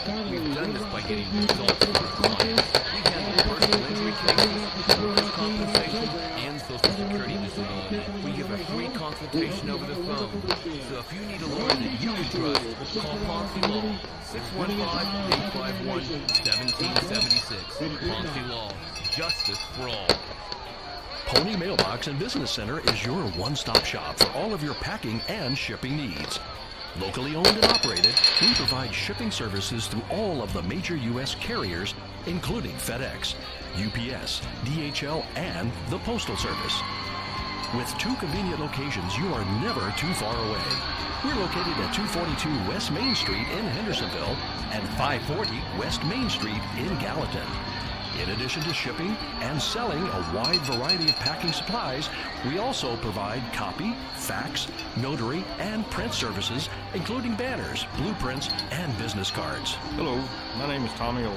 I own and operate Pony Mailbox and Business Center in Hendersonville and Gallatin. Whether you need to ship a package or have your documents printed, copied, faxed, or notarized, stop by either of our 2 convenient locations and let us provide you with our fast and friendly service.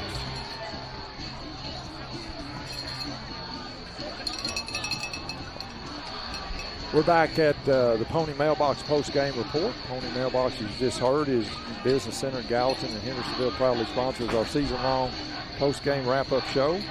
Pony Mailbox and Business Center is your go-to resource for packing, shipping, printing, and business service needs. So stay with us right after the game, and that's where we are now. And look ahead to next week. You can go to ponymailbox.com. That's ponymailbox.com. Again, we're at WHINradio.com, and running down some statistics here. Thank you, Brandon. D.K. Williams, 9 rushes for 118 yards and 2 touchdowns. Caden Powell, 5 rushes for 108, 1 touchdown. Jeramy Laster had 2 rushes for 65 yards and a touchdown, but he had that big kick return. Devin Crutcher, 5 for 38. J.R. French added 21 yards on 2 carries. JC, I think our offensive player of the year game and roll that in with that big kickoff return is Jeramy Laster. He had a 65-yard, or he had 65 yards. I think his one jet sweep was about 41 yards of that. Yeah, it was. And then he also had the kick return was 98 yards, right, and untouched. He had 2 catches for 39 yards and a touchdown. So a nice night for him. And then on defense, JC, we're going to grab Mr. Caden Campbell, number 11. Played a stellar game on defense. Had a couple big tackles on kick coverage. So those are our 2 players of the game. Coach Anthony Crabtree talking to his team. Beech wraps up the regular season 8-1, 8 in a row. They lost the first game to Green Hill on a Thursday night. That seems like it's been about a year ago. And over in Mount Jewett. And then, of course, the Henry County game in the middle of monsoon was called no contest. I think somewhere in the 3rd quarter. It started so many times I can't remember. We were here. Goodness, we leave here about 11:15. Oh yeah, they finally went home, and so Beech finishes the regular season 8-1, 4-0 in the region, and they are again region champs. So JC, that's our 2 players of the game: Jeramy Laster and Caden Campbell on defense. So again, we will see if we can catch them in just a minute. They're having a breakdown in the, and again, want to mention these coaches: Mike Beaver, Dalton Chambers, Mark Curry, Christopher Carroll, Anthony Coffey, Nathan Wilson, Shane Trotter, Logan Neufeld, Patrick Taylor, and Mike Raper. And, of course, head coach Anthony Crabtree runs his record 194 wins against only 66 losses. So he's clipping around a 75% victories percentage, and that's not bad.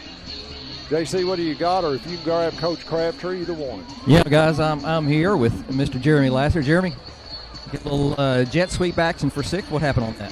It was just wide open. My boy Brock, he blocked 2 guys at once. That was the greatest block I ever seen. That was great. Yeah, and then also, too, 98-yard kickoff return. It may stretch a little longer once we review the film, but it looked like you had a nice seam up the middle there. Yes, sir. I was when they told me it was 98, I was just confused. I thought it was at like 95, but yeah, it was great because I saw them do it. I was like, I'm going to do that too. Yeah. Now, I'm just curious. You ever been timed in the 40? What's your fastest time there? 4.5. 4.5. Well, it shows, man. Congrats on a great game. Yeah. All right, Mr. Campbell, 11 tackles tonight. You're a busy man. Yes, sir. Thank you. How about, you don't see the wing tee a lot. I know you'll have to prepare for it a little bit in practice today. What kind of challenges did it, bring to you? It was definitely different. It was all coaches, really. He always talks about alignment and assignment. That was the biggest part of it all. Yeah. And you caught a couple passes out of the backfield tonight, too, I believe. Not tonight. I'm sorry. I thought I did. But it's playoff time. We're going to try to catch Wyatt. But playoff time, what does that mean to you? Yes, sir. It's big. with when I go home from there. So, it's all about preparing and seeing what we can do. All right, man. Congrats on a good game. Guys, if y'all want to go ahead, I'll see if I can catch a few other guys. We go back up to you. Okay, senior night again. Beech, the game kind of in doubt for a little while. It was 7 apiece. We want to go over. David grabbed the mic, headphones over here. David Cup. And let's go back down. He's got Barrett Brown. This is going to be good right here. Yeah, man. Got big Barrett Brown, guys. We tried to catch you last week, but we couldn't. But, man, you've been getting in the backfield a lot the last few weeks. What's been successful there? Coaching mostly. Been actually listening to what I was supposed to been doing. And following my keys is most important. I finally got that down to, I think, to the best of my ability right now. And, boy, y'all, tonight was a rough battle. You could tell you guys, even after every play, there was something going on tonight. Yes, sir. It hard-fought battle, but great victory to have on senior night, on Halloween, and all that. Yeah, and talk a little bit about that senior night, how special it is to be a Buck and play on this field. It's so special. 4 years I've stayed here. I would never want to be anywhere else but here. And congrats on a great game and season tonight, buddy. Thank you, guys. Well, thank you, JC. Looks like we're going to be playing the Lawson Lightning. And for folks that don't know, that is what is now used to be Hillwood Hilltoppers, and the new beautiful new school there in Metro, and they renamed it. I believe it's James Lawson. James Lawson. That's and they are the Lightning. David, go over real quick with us. What was the scoring for the game tonight? Well, just total package of everything, total plays for the entire game. Hendersonville had 76 total plays. Golly. Beech only had 38. It's what you do with them. They doubled us up on plays, and we outscored them 49-16. Yeah, I mean, we were scoring plays in 13 seconds and 50 seconds and 17 seconds. Of course, the other team is going to own time of possession there. Speaking of time possession, just in this second half there, Hendersonville had the ball for 21 minutes and 7 seconds. Wow. We only had it for 2:53 there. In the second half? In the second half. Wow. That was it. I did not know that. That's crazy. Yeah. Like I said, in the second half, we scored in 17 seconds. We scored in 50 seconds. We scored in 13 seconds. So there's 21 points there real quick we scored. Wow. That's true. When we only had 21 points in the first half. So that gave us 42 at that point. So 28 points. I want to write this down. This may be a record. 28 points in 2 minutes and 53 seconds in the second half. 21 points. I'm sorry, Terry, if I said 28. Well, it was 21-7 at the half, or it was 21-0 at the half. Yeah, but in the third quarter, we scored 3 touchdowns. Okay. We scored 3 times. Okay. So was that, you're saying the 253 was the entire half? No, the entire half. The entire second half, two less than 3 minutes. Yeah. And they had the ball 21, of course. By doing the math on that, it's 21. So crazy. Yeah, they started the drive in the fourth quarter on the 3-yard line. Yeah. They made it to our 37, but they ran 17 plays. Wow. And, they kept the ball for 8 minutes and 34 seconds there in the fourth quarter. Right, and then also Beech's rushing yards tonight, we had 20 total for combined. We had 23 carries for 350 yards tonight on the ground for Beech. So that was good. Oh, my. No, you're fine. And so, but anyway, wow. Penalties.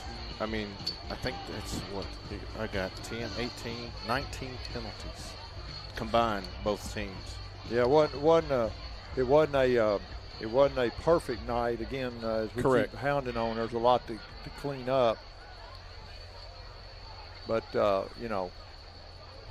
that's just an incredible stat. I had no idea. I knew we were scoring quickly, but just did not know 2 minutes and 53 seconds. We've done that a lot this year. Well, if you count those up, we had 162 points in 3 games. So if you do the math on that, we scored 211 in the last 4 games. So you don't see that's a lot of points for Beech. I will say, these penalties. You guys were talking it during the broadcast.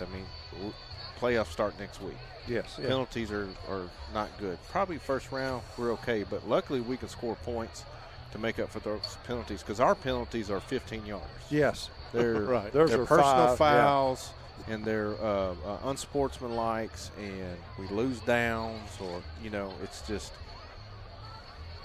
I know Crabtree. I know he's going. That's he could care less that it's 49-16. He's going to look at all the personal fouls and unsportsmanlike on Sunday. That's true. And again, come out with the win anytime, you got to win, and it's especially over your biggest rival. 49-16, and again, JC, any final thoughts there as we get ready to go into playoff mode now? Yeah, you guys are dead on it. It's a good effort, nice win to beat your rival, but you got some things to work on for sure. It's playoff time. That's got to tune up and get out of there, because that can cost you a game real quick, and that ends your season if you're not careful. So it is. Offensive line, kudos again. When Fuchs was hurt, I made it just to kind of focus on Mr. Gallagher tonight a little bit. And that kid, I tell you what, DK's first touchdown run, he pushed the defensive end 5 yards in the end zone. He's going to be he's got the technique down. When he gets the size, he's going to be something else. Another just a great lineman in a long line of linemen here at Beech. It is, and he's athletic. He's got long arms. He's a smart kid, and he plays with a lot of fire. And that's some real positive things for an offensive lineman. And also on the defensive side, I watched him play as a freshman last year. So I tell you what, a kid. Here's the thing: this offensive line has 4 juniors and a senior, and they are one of the, my unbiased opinion, they're one of the best offensive lines in this state. And you have your senior go take a night off because of a sore ankle, and hey, you call upon this kid. It's a freshman, and he goes in there, and as you said, had some great blocks, held his own, and they never had to pull him out of the game. So that's an incredible feat for him to climb up the depth chart like that. So hats off to Ryder Gallaty tonight. If we were giving out an offensive lineman award tonight, he'd certainly be in consideration. So, folks, we're going to get out of here again. The Pony Mailbox post-game report. Want to thank them for sponsoring it all year, and our other sponsors, First National Bank, Quebec Nazarene University is our touchdown sponsor, William Stiles Country Financial. The Sumner Prevention Coalition sponsored our kickoffs, the injury report from High Point Orthopedic Associates with Ascension St. Thomas, and Larry Maynard, All-State up in Gallatin was our countdown to kickoff show sponsor, and of course, as always, our lead sponsor, the Michael Ponce Law Group, and we're always broadcasting from the Ponce Law Broadcast Center. So for Charlie Haygood, David Kupman, J.C. Swafford, and Brandon Shanks, this is Terry Utley saying be safe, everybody, and have a great, safe Halloween. We'll see you next week. And again, tune in 8 o'clock in the morning, 615 Preps. That's the number, 615 Preps.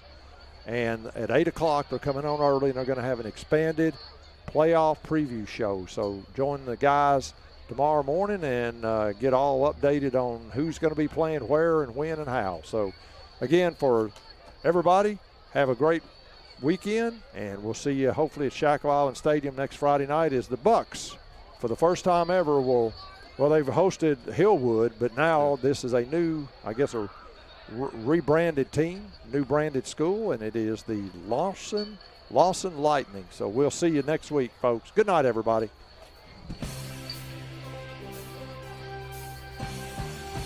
You've been listening to Sumner County Football on WHINradio.com.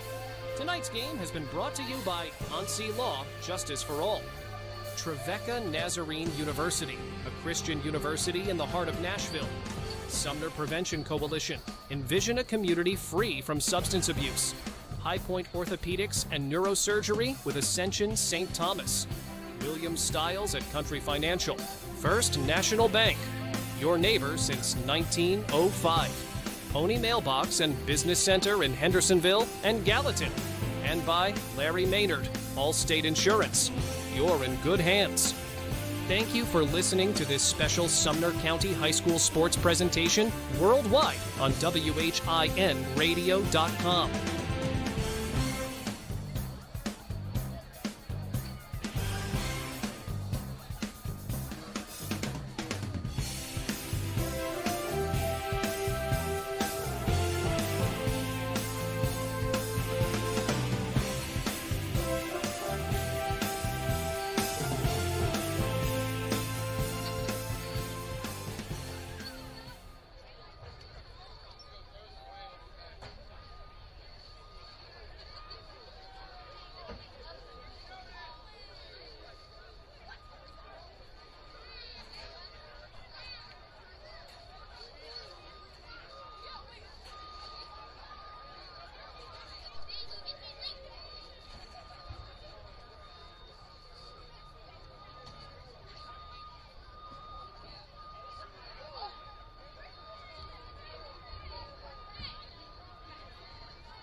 see those guys' arms playing. I'm like, get him off of me.